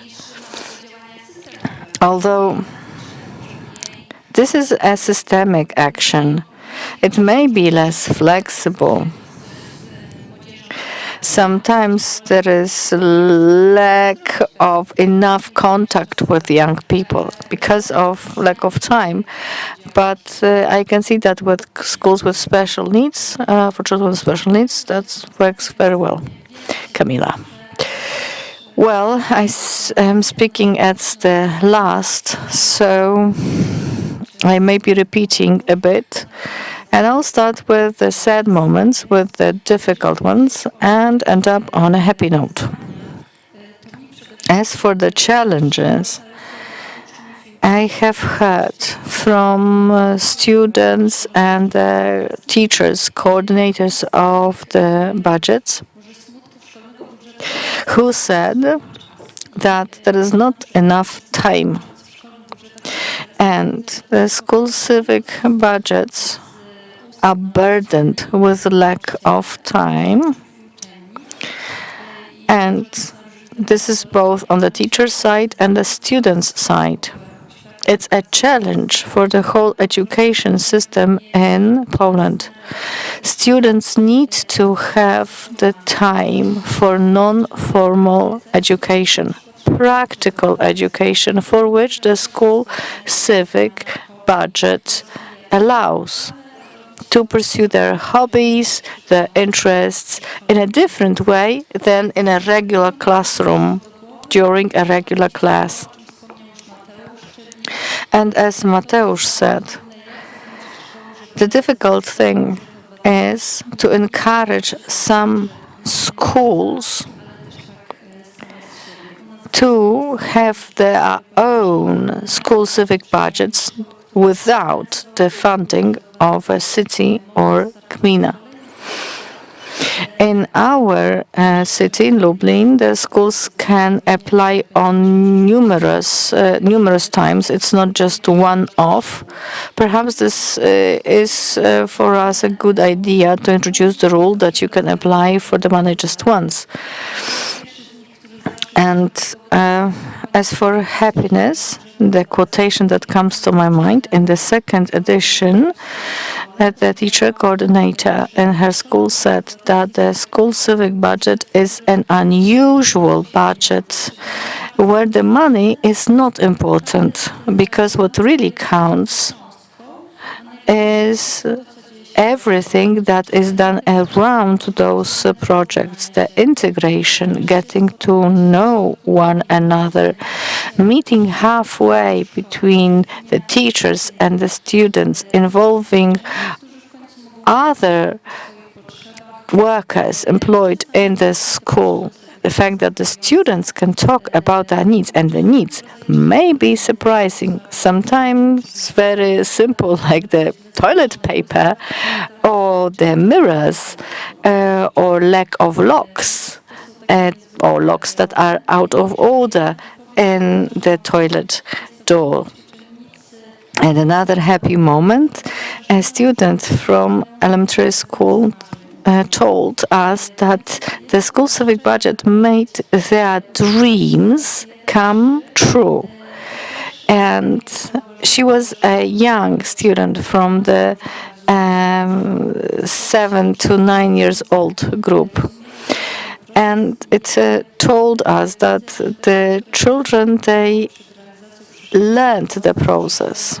Some cities are afraid to include elementary schools. They've got this budget only for secondary schools. I have a dream, actually, to include the kindergartens in the school civic budgets, too. Well, we've got 5 minutes. So, just a brief question. Not everybody has to answer, only the volunteers. But if you have got any ideas regarding this discussion, what direction would this idea go into, or how you would like this idea to grow? So 1 minute for one speaker. For me, it's for the future. Do not sleep the things over, because this fashion will be widespread in Poland and in Europe. School civic budgets will be something obvious and widespread. Be pioneers. This is the moment for you. It's not difficult. Start school civic budgets now. There are webinars, online training, manuals. Everything is ready at hand. Take these manuals from Lublin, from Krakow, from Warsaw. There is a gmina called Bobolice, and they used information on our website and prepared the program for school civic budgets for all schools in their region. You can too.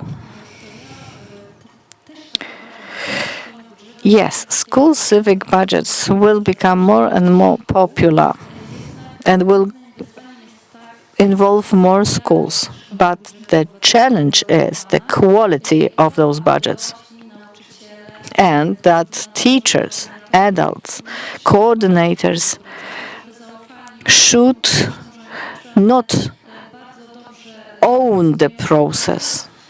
Allow the students to take part, and the adults have to listen to the needs of the young. I will say the following thing. Do not be afraid of school civic budget. If things go wrong, we can still learn a lot from it. And it shows us what to do better next time, and what to do when everything is tumbling down. Just do it. I'll echo what already you said. It's good to think about school participatory budgeting as something inevitable, because that is where the trend is going. But also, from the very beginning, it's nice to think about it as an infrastructure that needs support, how it can be integrated with other things that already happen when it comes to youth engagement. There's school parliaments, etc., etc. So thinking about how to put it all together so it becomes a system is one thing, and how to put it into broader context of participation is another. And obviously also do it in a way that is sustainable, that the expertise stay in one place. You don't have to re-engage experts from the outside, so that you have a sustainable source of funding, whether it's from the school budget or from the city, just making sure that this infrastructure exists and makes sense for the long term. Thanks.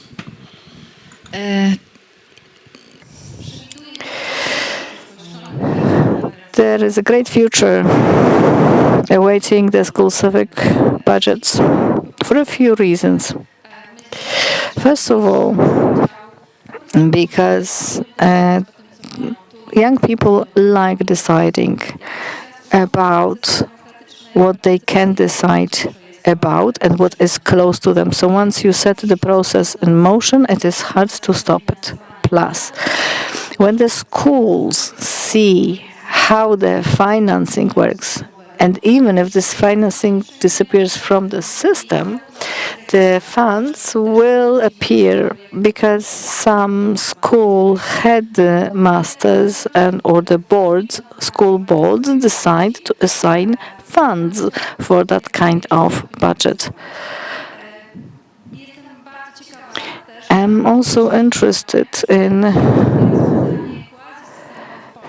seeing a quasi-systemic solution in Poland, because it is really nice to meet and to talk about what particular cities and gminas do, but I can see that everybody does it in a different way. So perhaps in the future we will have some kind of general framework I'm not sure who will be the stakeholder and the leading power behind creating that kind of systemic framework. But I am sure that this civic budget will grow. Thank you for today's discussion, and I would just like to encourage you to spread this idea and draw as much benefits and do the good things with the young people on this horizontal level where we are with the young people. Thank you. Bardzo dziękujemy ekspertom i Thank you, our experts and our moderator. There are a lot of announcements. For example, how to get to Haidemaki concert. The concert is at 8 p.m. in the club called Zgrzyt. And if you want the transportation organized by the Congress, then there is Cool 02 bus stop, and there will be a bus waiting for you 10 past 8. at 10 past 8. At 10 past 7, sorry. And then there will be a study visit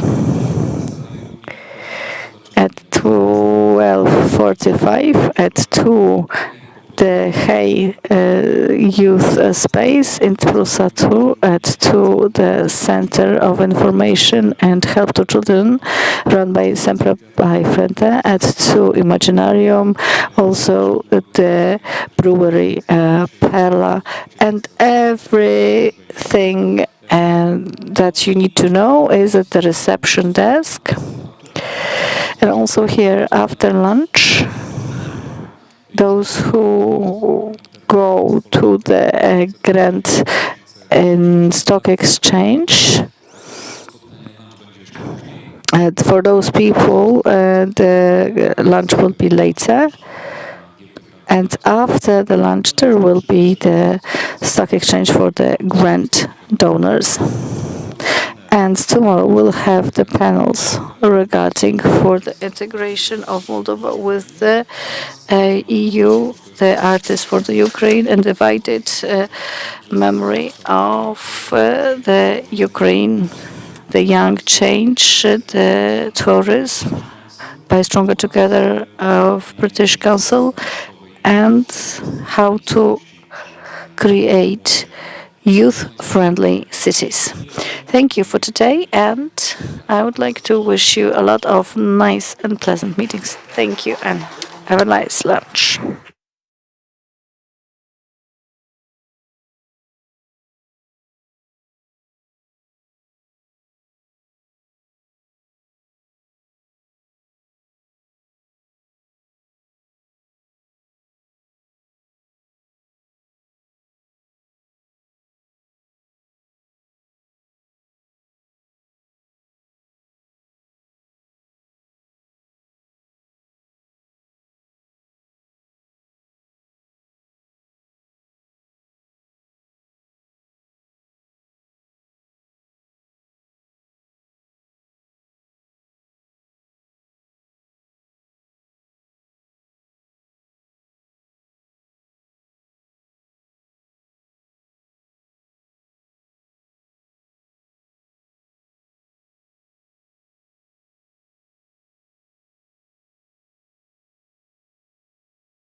Lublin, Europejska Stolica Młodzieży, zaprasza na Kongres Współpracy Transgranicznej 2023. Miasto Młodych.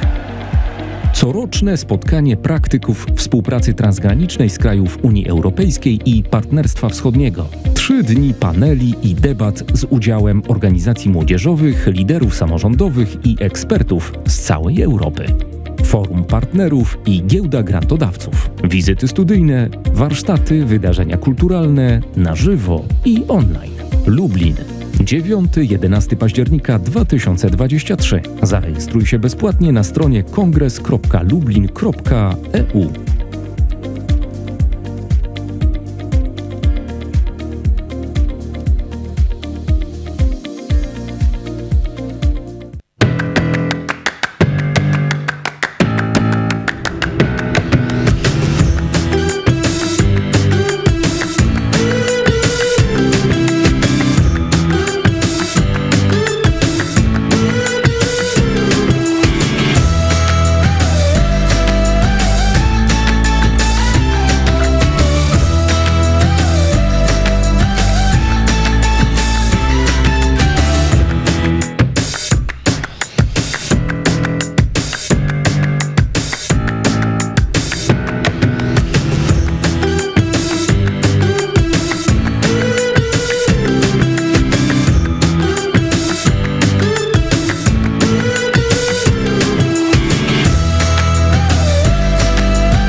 Dzień dobry Państwu. Dzień dobry Państwu. Stanisław Bielański.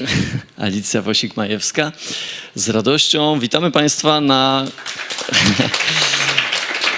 Z radością witamy Państwa na kolejnej edycji Giełdy Grantodawców w najbliższej godzinie poświęconej programowi Polska-Ukraina, programowi współpracy transgranicznej Interreg Next i jednocześnie bardzo się cieszymy, że jest to już właśnie kolejny rok, gdy program bierze udział w Kongresie Współpracy Transgranicznej w Lublinie.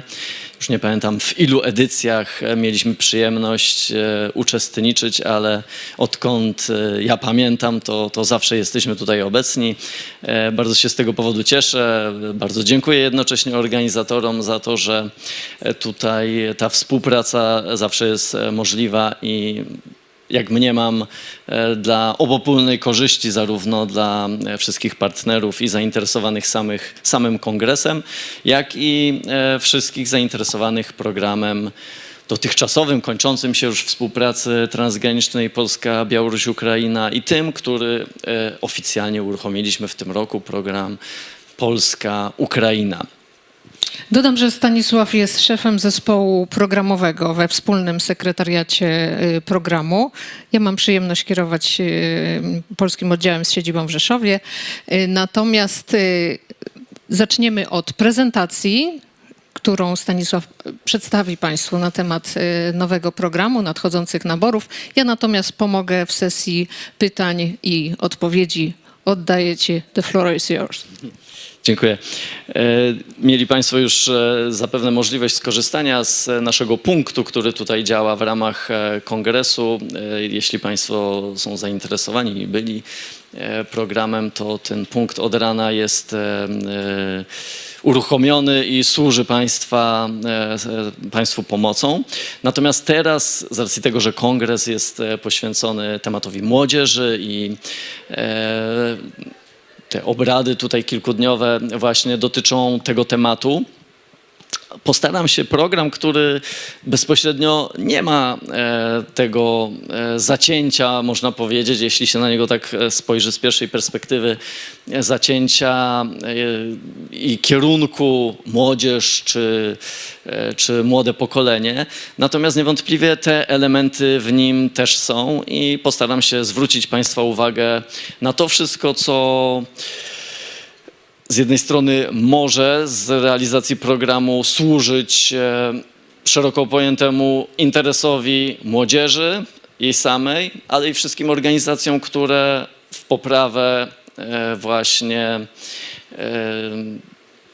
funkcjonowania, w poprawę rozwoju, w poprawę edukacji są włączone i mogą się włączać i które też mogą właśnie na realizacji programu, na realizacji tego, co program oferuje, skorzystać.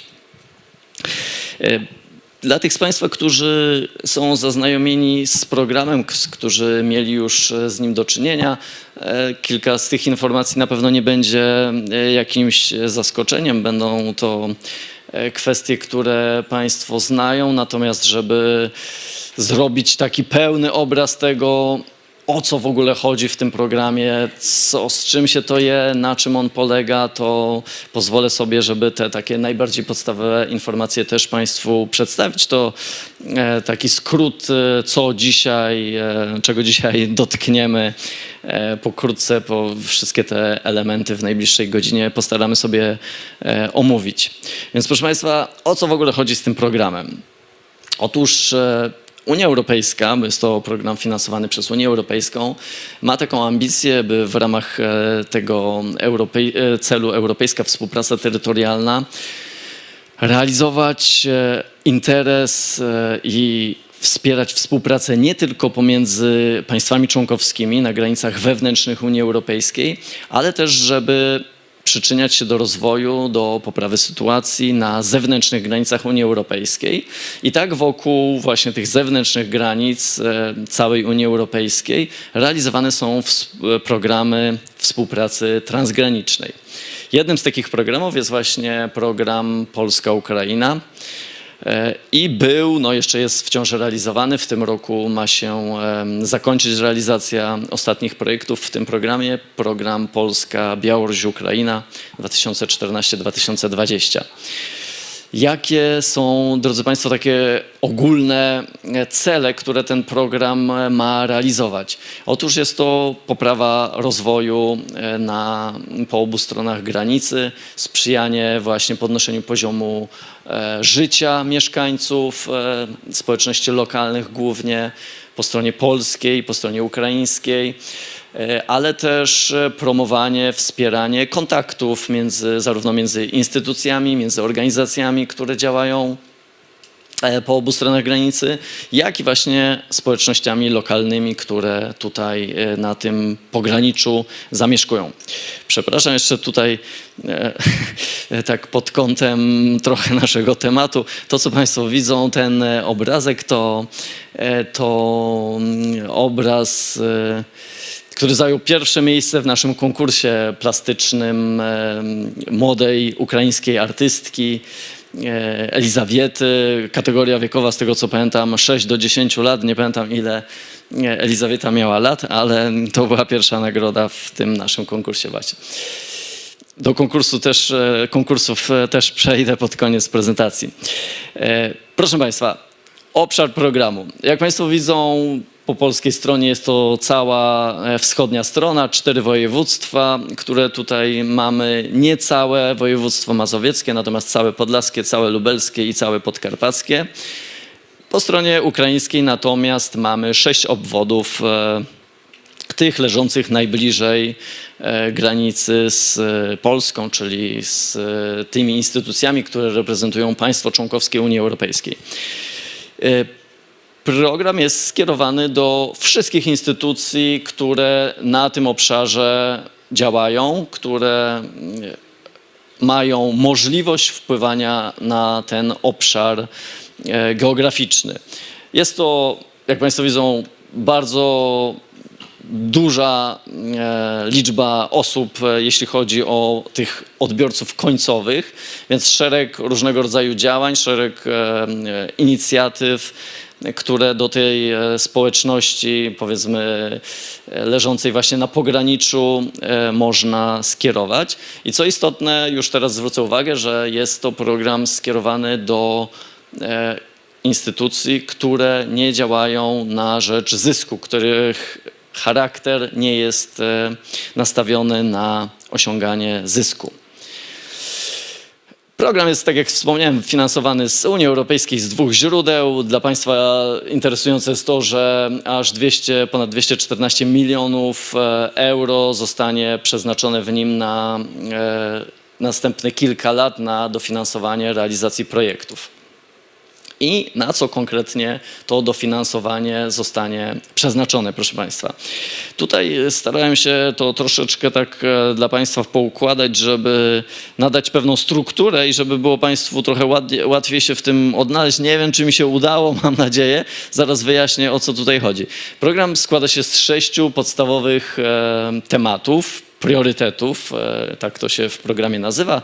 Jest to środowisko, zdrowie, turystyka, współpraca, granice i dostępność. Za nami już pierwszy nabór projektów w tym programie. On dotyczył priorytetów środowisko i zdrowie. Dlatego tutaj widzą Państwo pod spodem ten nawias, pierwszy nabór zakończony. Przed nami w przyszłym roku nabór drugi, który będzie otwarty w kwietniu 2024 roku na priorytet turystyka i na priorytet współpraca.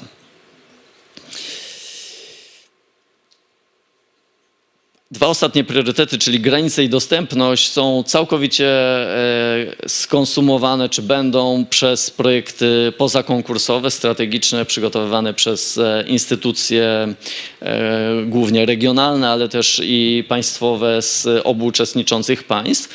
I to, co nam jeszcze zostaje, to 2 fundusze małych projektów. Ten skrót tutaj FMP to jest właśnie skrót od nazwy Fundusz Małych Projektów i te 2 fundusze będą realizowane też od przyszłego roku.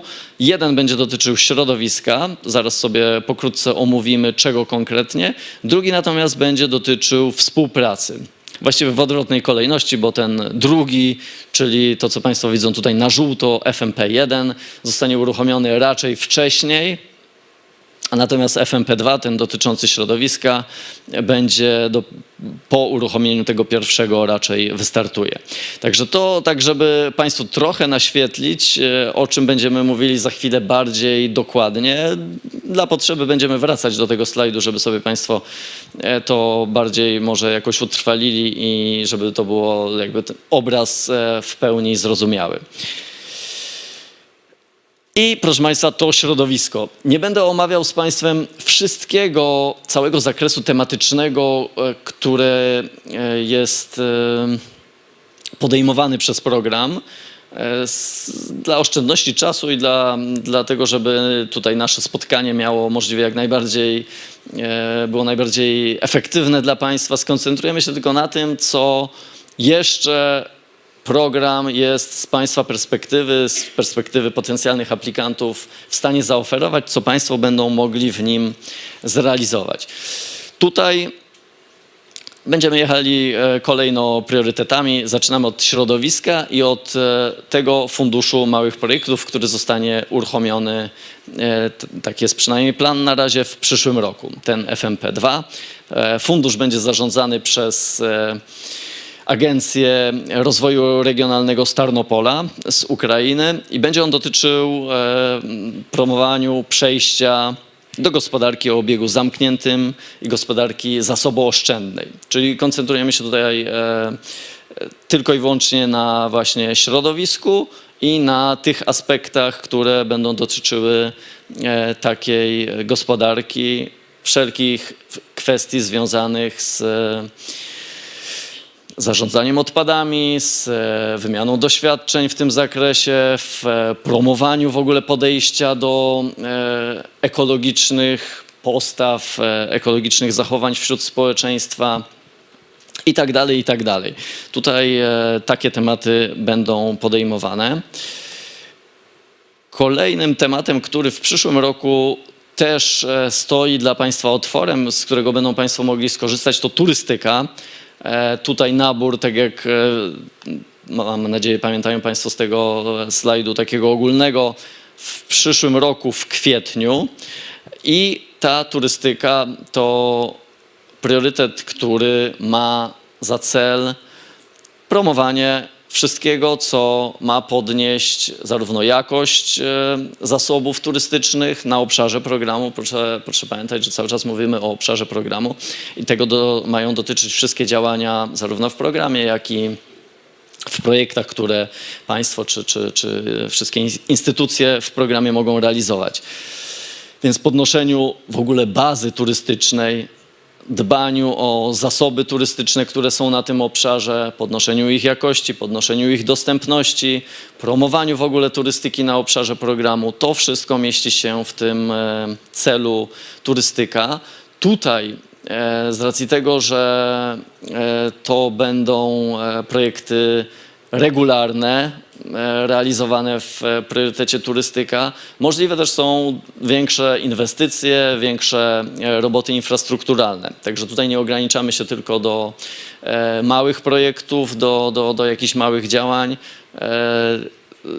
Za chwilę pokrótce Państwu scharakteryzuję różnicę między poszczególnymi typami projektów, natomiast proszę zwrócić uwagę, że tutaj nie mamy tego znaczka FMP, znaczy, że tutaj nie realizują Państwo projektu poprzez fundusz małych projektów, tylko przez normalne działania także infrastrukturalne i inwestycyjne.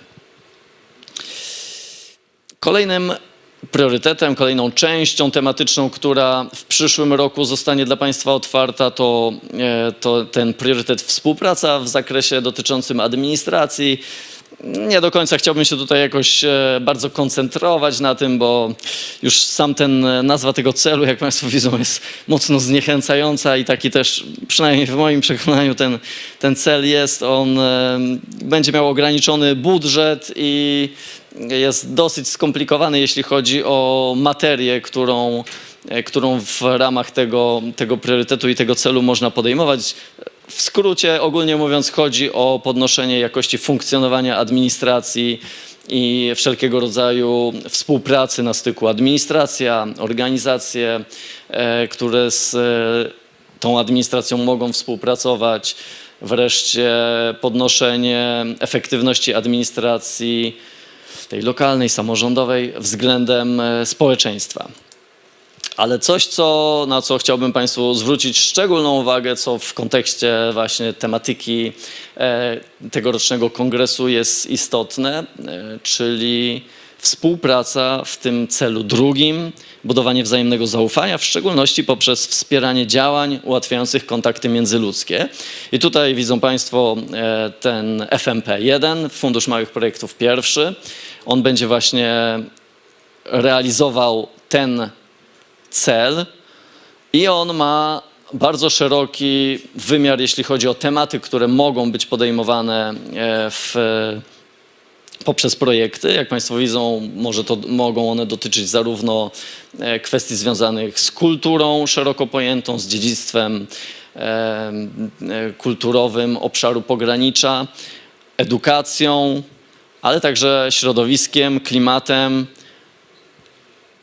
i kwestiami dotyczącymi zdrowia, bezpieczeństwa. Także bardzo szerokie spektrum tematyczne, które Państwo mogą w przyszłości, w przyszłym roku spróbować podjąć w ramach właśnie tego Funduszu Małych Projektów. Ten fundusz z kolei będzie zarządzany przez Polski Euroregion Karpacki, który ma siedzibę w Rzeszowie. On będzie realizatorem tego funduszu, on będzie organizował nabory projektów, szkolenia i tak dalej. Zwracam Państwa uwagę na to, że właśnie tutaj wymieniony jest raptem kilka tych potencjalnych możliwości tematycznych, które ten cel otwiera. Natomiast to jest taki najbardziej szeroki priorytet i cel, ten konkretny, w którym można zmieścić szereg różnych inicjatyw, także dotyczących współpracy szkół, dotyczących współpracy organizacji młodzieżowych i tak dalej. Co, proszę Państwa, z takim czysto organizacyjnym wymiarem realizacji projektów w programie. Mamy trzy te typy, duże projekty infrastrukturalne, to te, o których mówiłem, że będą realizowane w priorytecie dostępność i granice. ale też w pozostałych priorytetach pojedyncze projekty są realizowane. One nas nie interesują, bo tak jak mówiłem, to są projekty pozakonkursowe, strategiczne, zgłaszane przez odpowiednie władze. Mamy projekty regularne w programie, te, na które są realizowane nabory. Pierwszy już za nami, jak Państwo pamiętają, drugi w przyszłym roku, w priorytecie turystyka i w priorytecie współpraca. I mamy wreszcie fundusze małych projektów, czyli te dwa, które już wspominałem. Jeden w środowisku, jeden we współpracy. I jeśli chodzi o te projekty regularne, jak one się charakteryzują, co tutaj można o nich powiedzieć? Grant na taki projekt, czyli poziom dofinansowania, o który mogą Państwo aplikować, to od 200 000 do 2,5 miliona euro. Z programu pokrywają Państwo maksymalnie 90% kosztów kwalifikowalnych projektu i zakres tematyczny to tak jak Państwo tutaj widzą i tak jak już wspominałem, część już jest zamknięta, dwa priorytety przed nami, na które nabór będzie w przyszłym roku, planowany jest w kwietniu i maju. Co do funduszy małych projektów, dwa takie fundusze, proszę zwrócić uwagę, że to jest jakby w programie całym Polska-Ukraina będą realizowane dwa mini programy, czyli te fundusze małych projektów i one będą organizowały nabory projektów. Także to nie będzie wspólny sekretariat, który ja reprezentuję, który organizuje nabory na te projekty regularne, o których przed chwilą mówiłem, ale ci operatorzy, Agencja Rozwoju Regionalnego z Tarnopola, Euroregion Karpacki z Rzeszowa, te instytucje będą organizowały nabory projektów, tych małych projektów w ramach swoich funduszy. I każdy z tych małych projektów może otrzymać dofinansowanie od 20 000 do 90 000 euro. On może trwać do 12 miesięcy. I nabory, tak jak powiedziałem, są planowane w przyszłym roku, ale także w 2025. Niewykluczone, że ten właśnie drugi fundusz, niewykluczone, że on wystartuje dopiero w 2025 roku, ten dotyczący środowiska. Pokrótce, drodzy Państwo, teraz o co chodzi, trochę powiedzieliśmy sobie o co chodzi w samym programie, ale o co chodzi w projektach, które są realizowane w tym programie. Większość z Państwa podejrzewam, że zdaje sobie sprawę i to trochę takie już, no, można powiedzieć, nudne powtarzanie tego samego, ale pewnie są też z nami osoby, które dotychczas nie miały do czynienia z programem takim właśnie o charakterze współpracy transgranicznej, więc krótko. Każdy, z racji tego, że program jest programem współpracy transgranicznej, uczestniczą w nim dwa państwa. Pamiętają Państwo, czemu ten program ma służyć? Poprawie poziomu rozwoju, poprawie sytuacji po obu stronach granicy. Analogicznie w każdym projekcie muszą brać udział instytucje z obu stron. Czyli mamy jedną instytucję z Polski, jedną instytucję z Ukrainy, i to jest partnerstwo, które może przygotować wspólny projekt i aplikować w programie. To tak w skrócie. Jedna z tych instytucji, która niezależnie czy z Polski, czy z Ukrainy, musi pełnić rolę partnera wiodącego, tak my to nazywamy, czyli tej instytucji, która będzie miała no, nieco większą odpowiedzialność, większe obowiązki i rolę w takim projekcie. I tak krótko, jakie zasady, z czym mogą Państwo, na co liczyć, jeśli chodzi o taką praktykę realizacji projektu w programie. To tak jak powiedziałem, jest naprawdę wysoki poziom dofinansowania, bo aż do 90% środków kwalifikowalnych, co jest no, atrakcyjne na tle innych programów, które są tutaj w przypadku Polski, ale także Ukrainy dostępne. Mamy zaliczkowanie, czyli projekty są co do zasady realizowane na zasadzie zaliczki. Występują Państwo o wypłatę tej zaliczki, ponoszą Państwo koszty na realizację projektu, rozliczają część z tych kosztów i wnioskują Państwo o wypłatę kolejnej zaliczki. W ten sposób realizują Państwo projekt. No, naturalnie muszą Państwo przewidzieć to dofinansowanie po swojej stronie w wysokości minimum 10%. Natomiast właśnie opcja z zaliczkowaniem, która dla porównania z programami Interreg, które działają na wewnętrznych granicach Unii Europejskiej, nie jest dla Państwa dostępna. Tam projekty co do zasady realizuje się poprzez refundację, czyli najpierw muszą Państwo ponieść koszty, potem dopiero Państwo wnioskują o wypłatę środków na pokrycie tych kosztów, które Państwo ponieśli. Tutaj odwrotnie. My wypłacamy Państwu środki, żeby Państwo mogli coś zrobić i w ten sposób realizują Państwo projekt. Tak jak mówiłem, projekty oczywiście o charakterze transgranicznym i to jest coś super ważnego, na co zwracamy uwagę, także jeśli ci z Państwa, którzy jakoś tam mają w tyle głowy ochotę do spróbowania realizacji projektów w tym programie, do budowania partnerstwa, zwracam uwagę na to, że to będzie od momentu powstawania projektu, przez jego realizację, przez to, co on ma osiągnąć, skrupulatnie sprawdzane i muszą Państwo tutaj przywiązywać dużą wagę do tego właśnie, żeby ten projekt Państwa miał charakter transgraniczny, żeby to nie był jednostronny projekt z instytucją z drugiej strony granicy, taką jak przysłowiowy kwiatek do kożucha, tylko żeby to rzeczywiście miało sens i przynosiło korzyści obu stronom granicy.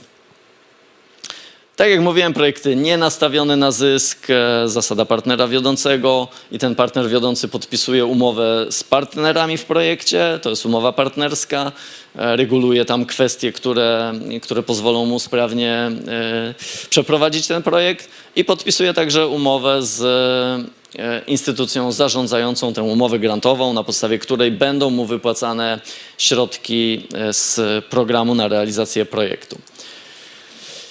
Jeśli chodzi o to, jak Państwo mogą skorzystać z naszej pomocy, chcąc aplikować w programie, jest to szereg działań. Tutaj wymieniłem kilka takich podstawowych. Z jednej strony staramy się pokazywać Państwu poprzez stronę tego kończącego się programu, o którym wspominałem, programu Polska, Białoruś, Ukraina, rezultaty projektów, które zostały zrealizowane bądź są jeszcze realizowane, tak żeby Państwo widzieli, co można było przeprowadzić, z jakim skutkiem, także z jakimi problemami, bo czasem spotykamy się na wymianie doświadczeń z beneficjentami dotychczasowych projektów, żeby porozmawiać też o wyzwaniach, które ich spotkały w procesie realizacji ich projektu. Więc to jest pewne takie źródło informacji, które gorąco polecam Państwu, żeby się zapoznawać z tym. Każdy projekt na stronie tego programu Polska, Białoruś, Ukraina jest opisany. Są materiały dodatkowe na temat wielu z nich. Warto, szczególnie w tych tematach, które Państwa interesują, w których chcieliby Państwo lub mają jakieś tutaj aspiracje do właśnie aplikowania, warto się zapoznać z tym, co już było zrobione, bo to też będzie ważne, żeby Państwo to wykazali, aplikując, że nie wyważają Państwo otwartych drzwi, tylko odnoszą się do inicjatyw, które już w danym obszarze były, są realizowane, przyniosły jakieś skutki. Na stronie programu zawsze, właściwie stale, odkąd on został uruchomiony, zaraz po uruchomieniu programu uruchamialiśmy też pierwszy nabór projektów, więc siłą rzeczy ta baza była też od razu uruchomiona, ale ona nie będzie zamykana, ona jest cały czas otwarta. Jest baza partnerów, gdzie mogą Państwo zarówno opublikować swoją informację o poszukiwaniu partnera do realizacji projektów. Wpisują tam Państwo pokrótce, czego projekt ma dotyczyć, jaką Państwo są instytucją i tak dalej. Ale oczywiście mogą Państwo też tam przeglądać to, co inne instytucje poszukujące partnera jakiego partnera chcą znaleźć. Przed każdym naborem, drodzy Państwo, oczywiście przygotowujemy Państwa do wzięcia w nim skutecznie udziału, czyli szkolimy Państwa z tego, jakie są zasady konkretnie, jak ten projekt należy przygotować, żeby go przygotować dobrze, żeby on miał szansę na odniesienie sukcesu. Analogicznie będzie w przypadku tych wspomnianych przeze mnie operatorów funduszy małych projektów, no bo to oni będą odpowiadali za państwa szkolenia. Stale możliwy jest z nami bezpośredni kontakt, zarówno jeśli chodzi o wspólny sekretariat w Warszawie, o oddział programu w Lwowie, ale także o regionalne punkty kontaktowe. W starym programie, tym Polska, Białoruś, Ukraina, jeszcze funkcjonował oddział programu, no funkcjonuje do końca roku oddział programu w Rzeszowie, z którego właśnie pani Alicja jest tutaj obecna. W nowym programie, tym właśnie Polska, Ukraina, od przyszłego roku będziemy mieli 4 regionalne punkty kontaktowe w każdym województwie, które też, jak wierzę, będą Państwu ochoczo i skutecznie udzielały wsparcia w dowiadywaniu się na temat tego, co mogą Państwo zrobić w programie. Wreszcie ci operatorzy funduszy małych projektów, te 2 instytucje, które wspominałem. Stale strona programu i profil na Facebooku to są te 2 podstawowe źródła informacji, gdzie na bieżąco wszystko, co dla Państwa ważne, publikujemy, także warto to śledzić i się z tym zapoznawać na bieżąco. Spotykamy się w ramach giełdy grantodawców, więc no generalnie powinienem przede wszystkim koncentrować się na tym, jakie granty Państwu mogą przysługiwać z racji udziału w programie. Natomiast program nie ogranicza się tylko i wyłącznie do tego, żeby dofinansowywać projekty. Staramy się aktywnie realizować szereg innych działań, które pośrednio służą temu, żeby państwa, młodzież także, tutaj mówimy w trakcie tego kongresu głównie o młodzieży, więc żeby także młodzież przygotować do aktywnego, skutecznego aplikowania o środki, zarówno w tym programie, ale nie tylko, bo nasze działania są dosyć szerokie, jeśli chodzi o tematykę i promują generalnie aktywność taką, powiedzmy, projektową, społeczną, obywatelską.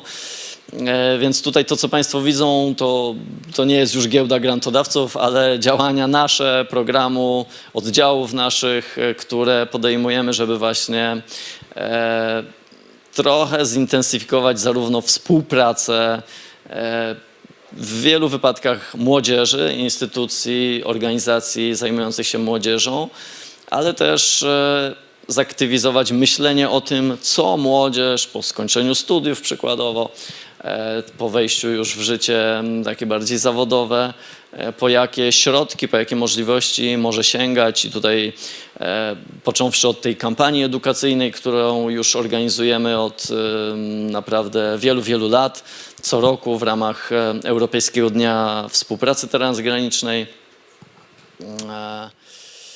We wrześniu organizujemy finał dla szkół. W tym roku ten finał miał miejsce w Drohiczynie. Dzieciaki ze szkół z całego obszaru programu przyjeżdżają, żeby wspólnie spędzić kilka dni i w ich trakcie przejść szereg działań, które prowadzi do ostatecznego konkursu, wręczenia nagród i tak dalej. Natomiast cała ta kampania trwa znacznie dłużej, bo startujemy z nią głównie, raczej tak w marcu. Trwa kilka miesięcy, prowadzi właśnie do tego finału we wrześniu. Jest to też wędrowna akademia, którą prowadzą nasze oddziały, oddział właśnie w Rzeszowie, oddział w Lwowie. Jest to wędrowna akademia, która dotychczas skierowana była głównie przede wszystkim do studentów uniwersytetów obszaru programu. W przyszłym roku planujemy ją nieco rozszerzyć o młodzież ze szkół średnich także. To jest akademia, która z jednej strony, tak jak mówiłem, pokazuje studentom to, jaka jest oferta programu, ale też przygotowuje ich do takiego myślenia projektowego, do metodologii projektowej, tak żeby oni już na tym etapie studenckim życia uniwersyteckiego powoli, mentalnie przygotowywali się do możliwości, z których mogą w miarę łatwo skorzystać, chcąc właśnie zrealizować coś, co jest dla nich ważne. Mamy szereg konkursów, które dotyczą zarówno dzieciaków, tak jak ten konkurs plastyczny, który Państwu tam pokazywałem, jedną z nagród, jedną z prac, ale mamy szereg innych konkursów, które są skierowane zarówno do tych najmłodszych, jak i do nieco starszych, więc tutaj odbiorca jest bardzo szeroki. Organizujemy plenery artystyczne, no też raczej skierowane już do nieco starszej młodzieży. Wszelkiego rodzaju pikniki, szczególnie w tym roku odbyło się ich sporo z racji rocznicy 20-lecia współpracy transgranicznej, którą świętujemy wciąż w tym roku. Szereg koncertów. Wreszcie coś, co głównie we wspólnym sekretariacie podejmujemy, to praktyki i staże, które udostępniamy właśnie taką możliwość dla studentów. To jeśli chodzi o takie działania trochę poza stricte działalnością programu, jeśli chodzi o granty i projekty. Natomiast kończąc, żeby Państwu nieco zobrazować na kilku dosłownie przykładach, żeby nie przedłużać, ale na kilku przykładach, żeby Państwo zobaczyli, czego dotyczyły, jak szerokie właśnie spektrum tematyczne w programie tym kończącym się Polska, Białoruś, Ukraina, jeśli chodzi o projekty, które miały gdzieś tam za cel właśnie tego młodego odbiorcę. Chciałem Państwu właśnie tutaj parę przykładów z realizowanych albo w większości już zrealizowanych projektów tego kończącego się programu. Jeden z nich to projekt Młodzi Lokalni Strażnicy Natury Doliny Bugu. Projekt, który generalnie dotyczył turystyki, taki był jego jakby główny wyznacznik, ale koncentrował się na promocji tego naturalnego bogactwa Doliny Bugu wśród młodzieży, wśród dzieciaków. To był główny odbiorca tego projektu, to właśnie szkoły, młodzież, która po obu stronach granicy, jak Państwo widzą, szereg instytucji tutaj był zaangażowany w ten projekt, po obu stronach granicy uczestniczył, dotyczył młodzieży i szkół w wielu tych miejscowościach włączonych w realizację projektu. I wiele inicjatyw, począwszy od gier, począwszy przez aplikacje, przez warsztaty z młodzieżą, mające pokazywać im atrakcyjność tego obszaru i możliwość spędzania czasu właśnie realizując się zarówno, powiedzmy, biernie korzystając z dobroci tego Doliny Bugu, jak i aktywnie próbując wchodzić w działania takie bardziej już biznesowe, jeśli chodzi właśnie o turystykę i wykorzystywanie tego potencjału turystycznego w Dolinie Bugu. Innym całkowicie tematycznie projektem był projekt, który polegał na uruchomieniu 2 centrów do pracy z młodzieżą po polskiej stronie w Miejscu Piastowym i w Skole po stronie ukraińskiej. Tutaj to był projekt, poprzedni projekt to był mikroprojekt, czyli taki, który można porównać z tymi projektami, które będą Państwo mogli realizować w ramach Funduszy Małych Projektów. To był projekt regularny, czyli, jak Państwo widzą zresztą na tym zdjęciu, dotyczył także infrastruktury i to takiej poważnej inwestycji, budowaniu tych 2 centrów, które mają służyć do zarówno zajmowania się młodzieżą, także tą młodzieżą z różnymi problemami, z różnymi wyzwaniami w rozwoju, ale też do podnoszenia ich wiedzy w takich obszarach nieoczywistych, jeśli chodzi o pracę właśnie, powiedzmy, z trudną młodzieżą, czy właśnie jeśli chodzi o takie centra. Więc tutaj całkowicie inna tematyka, ale też tym ostatecznym odbiorcą była młodzież. Tu z kolei coś ponownie całkowicie z innej bajki, czyli pszczoły karpackie, nasi dobrodzieje. Ten projekt z kolei to był projekt realizowany przez z jednej strony zespół szkół, z drugiej po stronie polskiej, po stronie ukraińskiej przez Kolegium Lwowskiego Narodowego Uniwersytetu Rolniczego w Wyszni. I to był projekt, no nie trzeba wiele tłumaczyć, sama nazwa i zdjęcie wszystko wyjaśnia. Projekt, który miał odtwarzać dziedzictwo pszczelarskie, które no, bardzo aktywne i bardzo intensywne swego czasu na obszarze, szczególnie tego pogranicza tutaj właśnie w Karpatach i mocno już zaniedbane.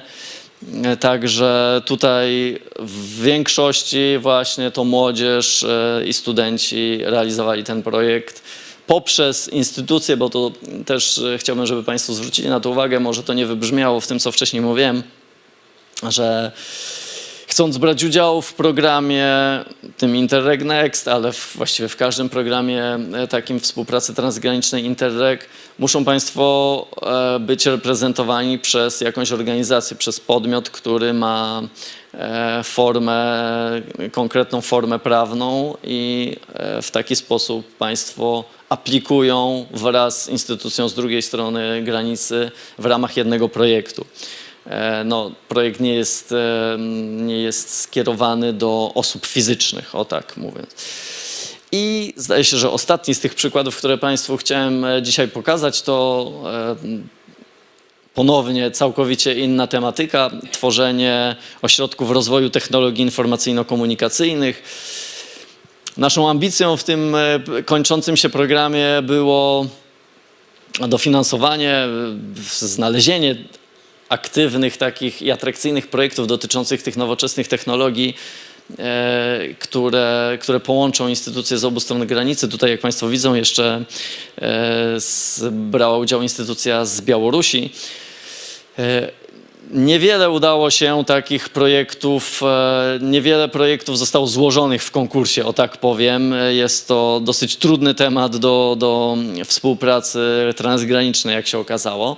Natomiast no, jednym z nich był właśnie ten projekt tutaj ICT Compete i proszę Państwa, zapraszam do odwiedzenia tego centrum, które powstało w Ostrołęce. Naprawdę warto zobaczyć, jak zostało wyposażone, jakie możliwości, jaką ofertę ono ma dla, no co tu wiele mówić, no przede wszystkim młodego odbiorcy. To tyle, proszę Państwa, z mojej strony. Mamy 19 minut na Państwa pytania. Bardzo dziękuję za to wysłuchanie tego krótkiego wprowadzenia. Wszystko, co Państwa teraz interesuje na temat tego, co powiedziałem, ale i też na inne tematy związane z realizacją programu, serdecznie zapraszam do skorzystania z możliwości. Spróbuję odpowiedzieć wraz z Panią Alicją. Będziemy tutaj podejmować te pytania. Bardzo proszę. Jest mikrofon do Państwa dyspozycji, także zapraszam, żeby Państwo z niego korzystali. Wtedy uczestnicy, którzy są z nami online, których nie powitałem tak bezpośrednio, więc teraz serdecznie ich witam, będą też Państwo mogli słyszeć. Bardzo proszę. Dzień dobry, Dorota Hoffman, Urząd Miasta Lublin. Czy mógłby Pan się jeszcze szerzej odnieść do naboru, który się zakończył, szans na dofinansowanie w związku z konkurencją, która się tam pojawiła? Dziękuję. Tak, nabór zakończył się, dla tych z Państwa, którzy jakoś tego nie śledzili, w dwóch priorytetach. Priorytet zdrowie, priorytet środowisko. W priorytecie zdrowie realizowaliśmy jeden cel. W priorytecie środowisko natomiast tych celów było więcej, aż 3. I rzeczywiście, jeśli chodzi o zwłaszcza o cel drugi w środowisku, nie wiem, który panią konkretnie interesuje, w którym państwo aplikowali, natomiast cel drugi dotyczył zarządzania w skrócie wodą, gospodarki wodnej, zarządzania zasobami wodnymi. Tam konkurencja była zdecydowanie największa i no, też z racji tego, że z kolei był stosunkowo niski budżet tego celu, więc no, to jakby wymuszało. Ten budżet zgodnie z ostatnią decyzją komitetu ma zostać zwiększony, co pozwoli sfinansować kilka dodatkowych projektów. Natomiast no, co do szans, no, one są tak czy siak większe niż były w zeszłym programie, bo otrzymaliśmy mniej wniosków niż tak globalnie rzecz ujmując, jeśli chodzi o dostępną alokację na cały ten pierwszy konkurs i ilość złożonych wniosków, czy alokację, o jaką wnioskują aplikanci we wnioskach. On był mniejszy niż w pierwszym naborze poprzedniego programu, więc no, trochę mniejsza ta konkurencja, ale ona jest, no, proszę państwa, olbrzymia. No, powiedzmy sobie szczerze, że ten program zawsze cieszył się olbrzymią popularnością i ten potencjał do zawiązywania współpracy transgranicznej, pomimo trudnych czasów, zwłaszcza dla instytucji ukraińskich, to tutaj niezmiennie one wykazywały się bardzo dużą aktywnością i próbami znalezienia instytucji partnerskich po polskiej stronie, co no, zaowocowało 250 niemalże projektami złożonymi w tym pierwszym naborze. Przyjęliśmy, że najpierw wybieramy projekty z priorytetu zdrowie, więc one powinny być już w grudniu wybrane. W grudniu ma być komitet monitorujący, który zadecyduje o wyborze tych projektów. Następnie przystąpimy do oceny i wyboru projektów ze środowiska, co powinno być jakoś zakończone koło marca. Myślę, że wówczas ten wybór projektów i konkretna informacja już powinna być dostępna. Także no tak, no nieprecyzyjnie, no ale no cóż można na tym etapie powiedzieć. Szanse oczywiście są. Jak tylko przygotowali państwo dobry wniosek, no to szanse oczywiście wzrastają i są bardzo duże. A wierzę, że tak było. Mają państwo jako Urząd Miasta Lublin jest jednym z, proszę państwa, takich bardzo aktywnych beneficjentów programu. Odkąd on powstał, szereg dobrych projektów, także... To ja jeszcze mam pytanie. Barbara Domagała, Stowarzyszenie, i mam pytanie co do formalnej przesiewu, czyli dalej ten sam temat ciągnę. Jak to wyszło nam po ocenie formalnej? Ile z nas przeszło? Jak procentowo przynajmniej? Zdecydowana większość projektów przeszła ocenę formalną. Z tego co pamiętam, jakieś tam kilkanaście, około 20 nie spełniło kryteriów formalnych, więc no, jest to zdecydowana mniejszość. Dobrze, a w aspekcie zdrowia było nas mniej, bo my w tej dziedzinie aplikowaliśmy? To właśnie mówię o priorytecie zdrowie, bo to ocenialiśmy, tak.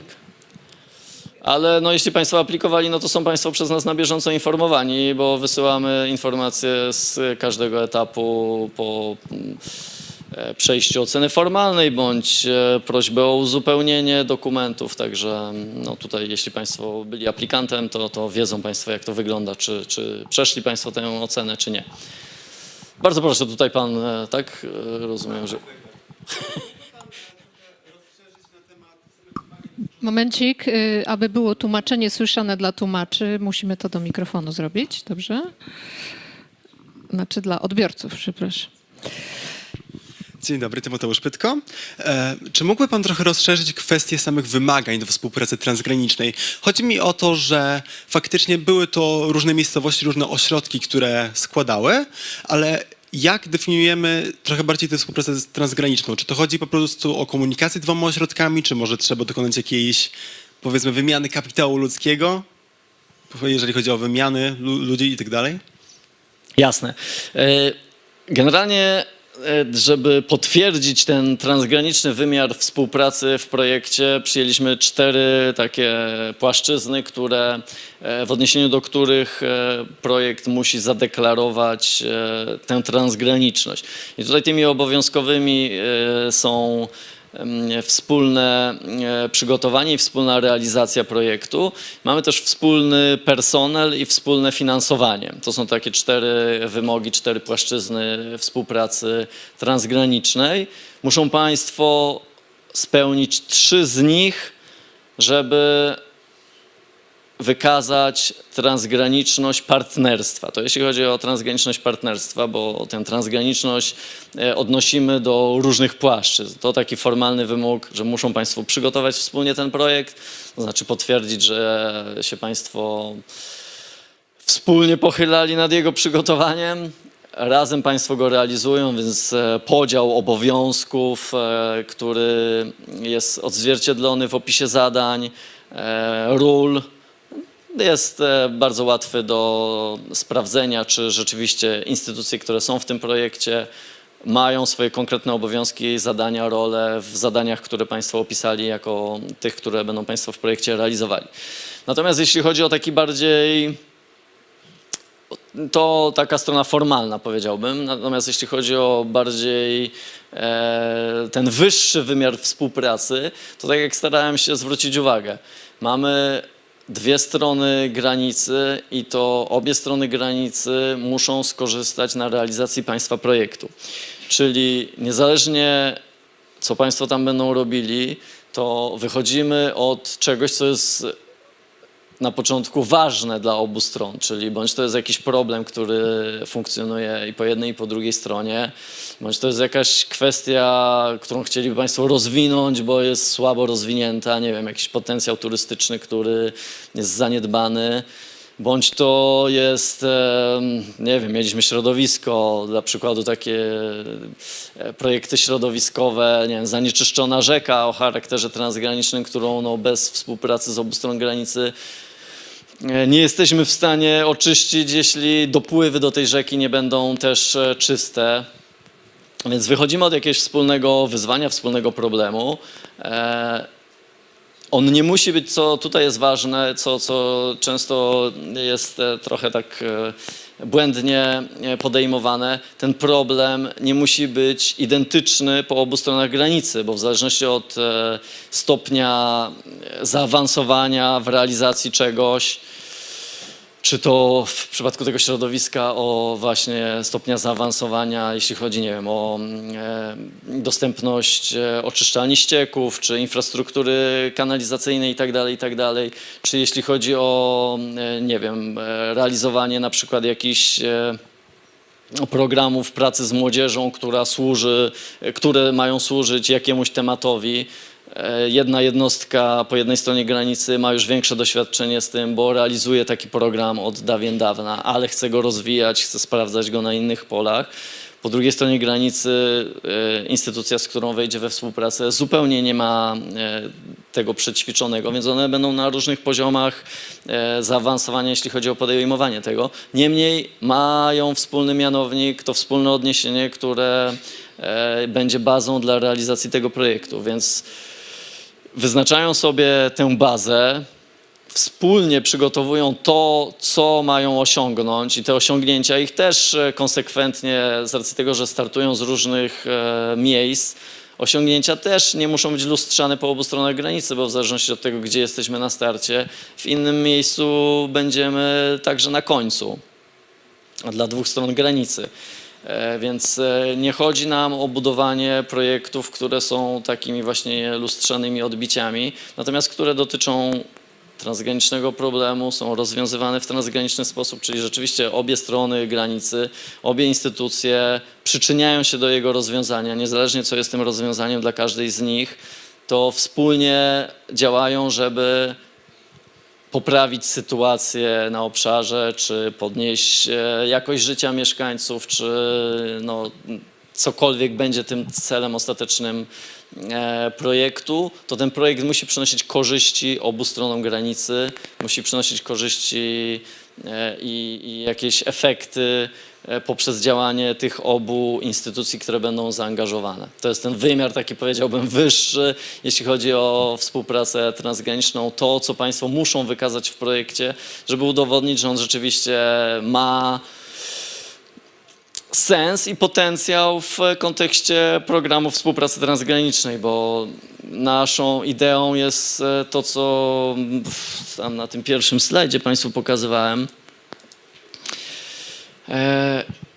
Wspieranie i promowanie kontaktów i współpracy między instytucjami i społecznościami po obu stronach granicy. Także nie chcemy mieć projektów, które każdy z nich mógłby być rozwiązany, realizowany indywidualnie, tylko takie, które rzeczywiście pokazują, że ten potencjał współpracy transgranicznej był niezbędny do jego realizacji, że on coś wniósł, miał jakąś korzyść. Mamy jeszcze pytania w tej części sali. Bardzo proszę. Jeśli można, Szymon Patkowski, Urząd Gminy Uchanie. Chodzi mi o grantobiorcę wiodącego. Czy to może być po stronie polskiej, czy może być po stronie ukraińskiej? Tak jak mówiłem, tutaj bez żadnego rozróżnienia każda instytucja może taką rolę pełnić.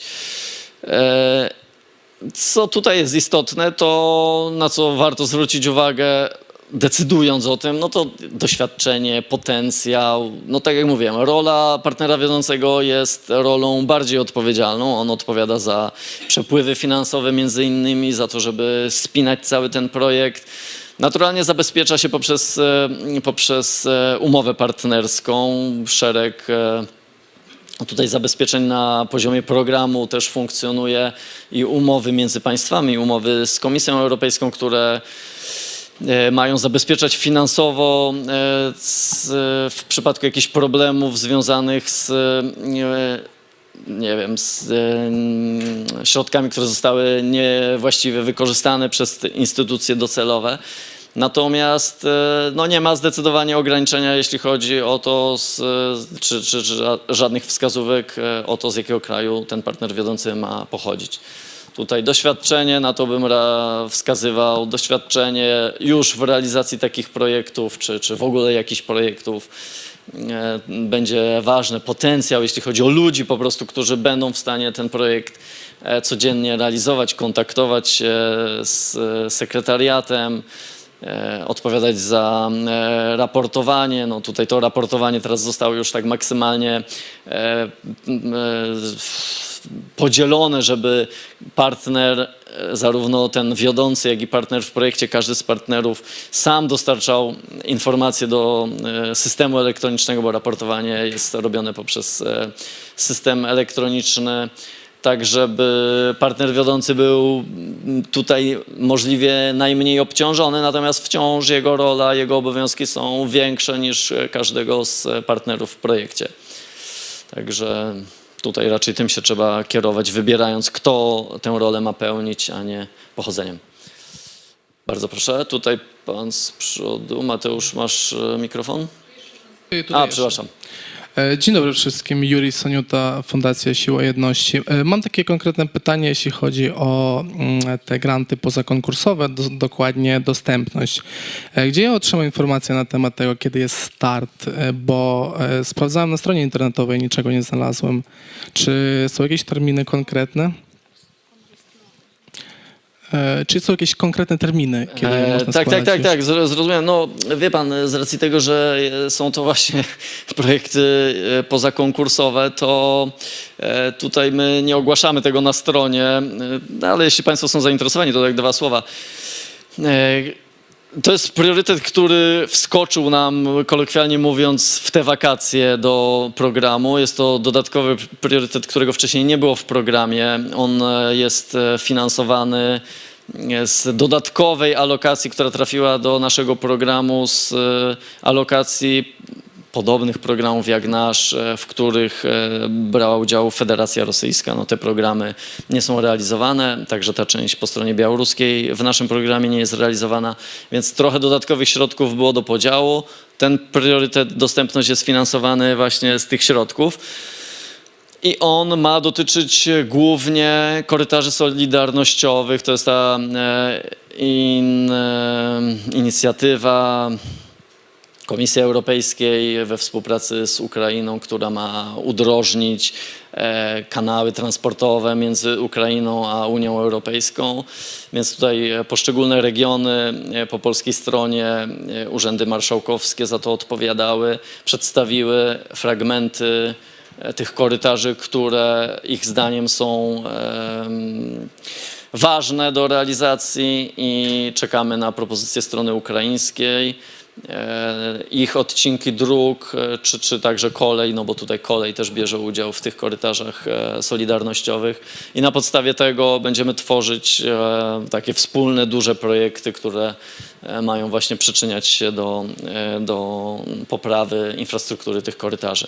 Także informacje, jeśli chodzi o informowanie na stronie, raczej znajdzie Pan już po zdefiniowaniu tych projektów. To będą rozmowy między zarówno regionami, właśnie po polskiej stronie województwami, jak i prawdopodobnie obwodami po stronie ukraińskiej, ale także instytucją krajową ukraińską co do wyboru konkretnych odcinków i wtedy to będziemy publikować już efekty tego na stronie internetowej.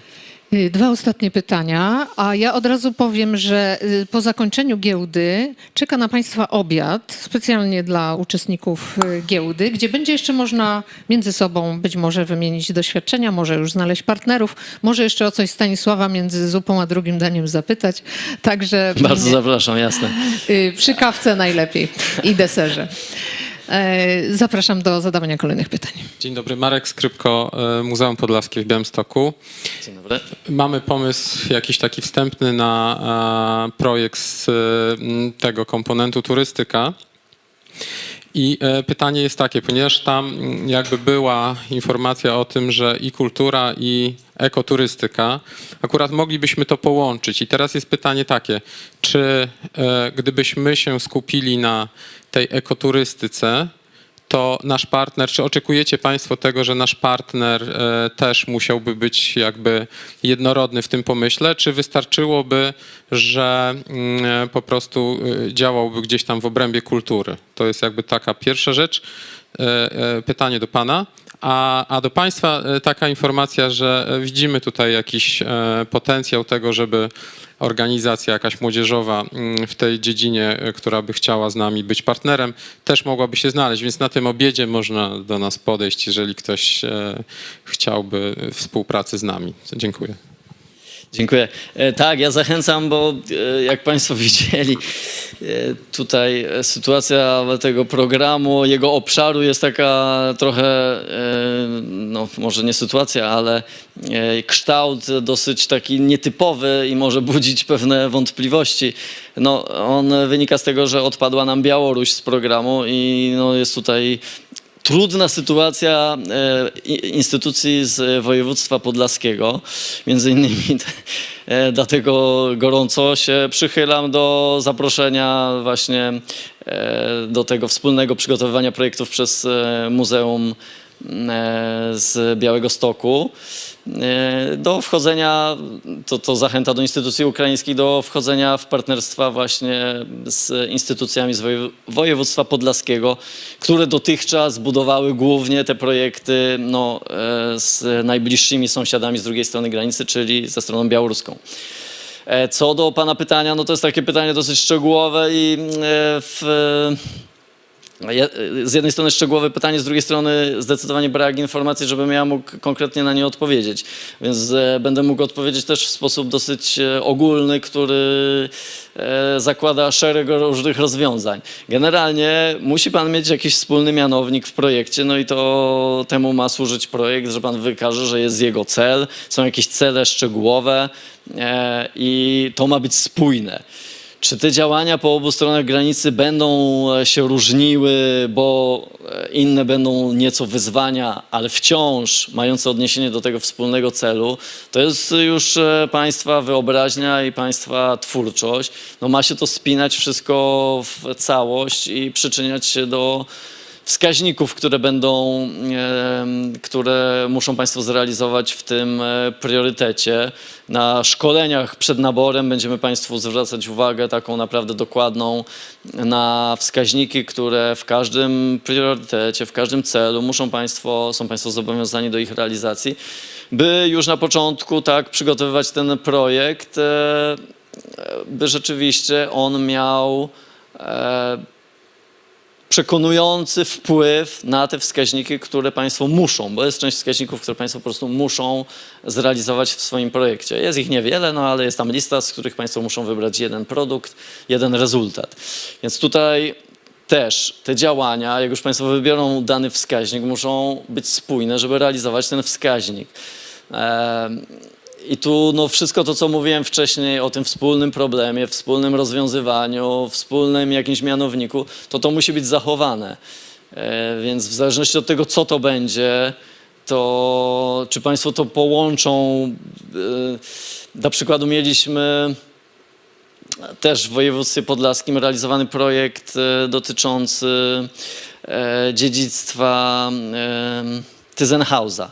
I była Sokółka, i było Grodno, inne tematy były podejmowane. No, działalność samego Tyzenhausa bardzo szeroka, więc no, można sobie wyobrazić, że tutaj spektrum tych działań, które miały promować jego dziedzictwo, mogło być naprawdę bardzo szerokie, ale wciąż był ten naprawdę super spójny mianownik, który to wszystko spinał. No i trudno się było przyczepić do tego, że pomimo, że te działania po obu stronach granicy są inne, to jednakże to służy promowaniu dziedzictwa związanego z tą konkretną osobą. Więc no, tak odpowiadając trochę naokoło, mam nadzieję, że odpowiedziałem, a no dziękuję. Tak, bardzo proszę Panią. Dobry dzień. Oksana Kieczur, Solonkiewska Сільська Рада. Zaczekaj, to ja chyba sięgnę po słuchawki, żebym Panią zrozumiał. Dzięki.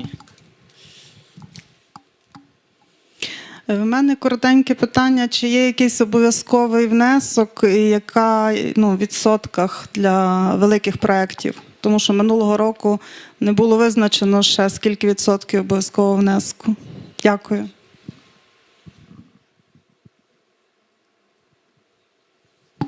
No, usłyszałem końcówkę, bo zanim zdążyłem tu przełączyć, ale chyba wiem, o co chodzi. To mówiłem o tym, że Państwo, już tylko schowam to, że Państwo muszą zapewnić 10% środków danego projektu, bo z programu, już przewijam, z programu otrzymują Państwo, no, jest projekt, 100% środków kwalifikowalnych ma.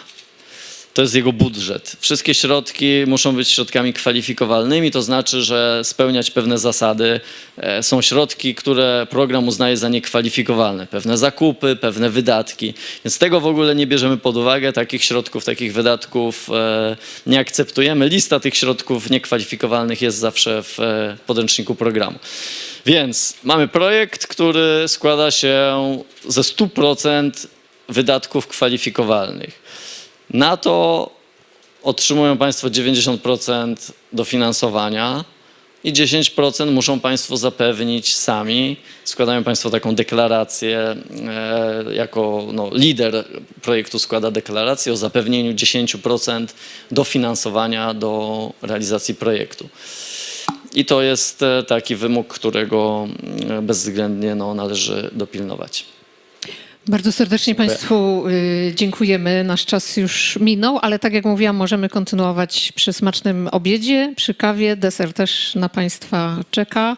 Zapraszamy do śledzenia naszej strony internetowej, dlatego że cokolwiek się dzieje w programie, na przykład będzie na wiosnę forum poszukiwania partnerów właśnie do projektów, to zawsze ogłaszamy to na stronie, jednocześnie w języku polskim, ukraińskim, po angielsku, żeby wszyscy w tym samym momencie dostali tę samą informację i na równych zasadach mogli startować do wszystkiego. Dziękuję bardzo. Tak jest. Dziękujemy bardzo i zapraszamy do kontaktu. Dziękuję. Zapraszamy jeszcze raz, bardzo serdecznie dziękujemy. Dziękujemy naszym systematycznym partnerom, bo to wspólnie zawsze co roku się spotykamy. Który to już raz. I to dobra okazja, żeby wspólnie rozmawiać. Każdy realizuje projekty finansowane z różnych źródeł, ale jesteśmy razem, bo to wspólna sprawa. Jeszcze raz dziękujemy pięknie. Dziękujemy za gościnność.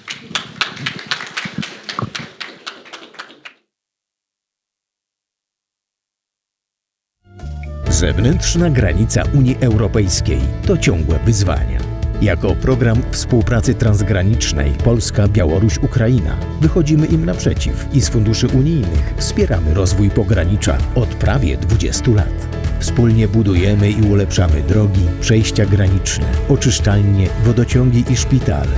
Wyposażamy służby medyczne i ratownicze w nowoczesny sprzęt. Przekazujemy wiedzę i doświadczenie. Wspieramy ochronę i promocję dziedzictwa kulturowego i przyrodniczego. Rozwijamy edukację i turystykę. Ożywiamy współpracę i budowanie partnerstw. Z programu na lata 2014-2020 kwotą 170 milionów euro wsparliśmy prawie 160 projektów z udziałem 400 partnerów po obu stronach granicy. Pomagamy też sąsiadom z dotkniętej wojną Ukrainy.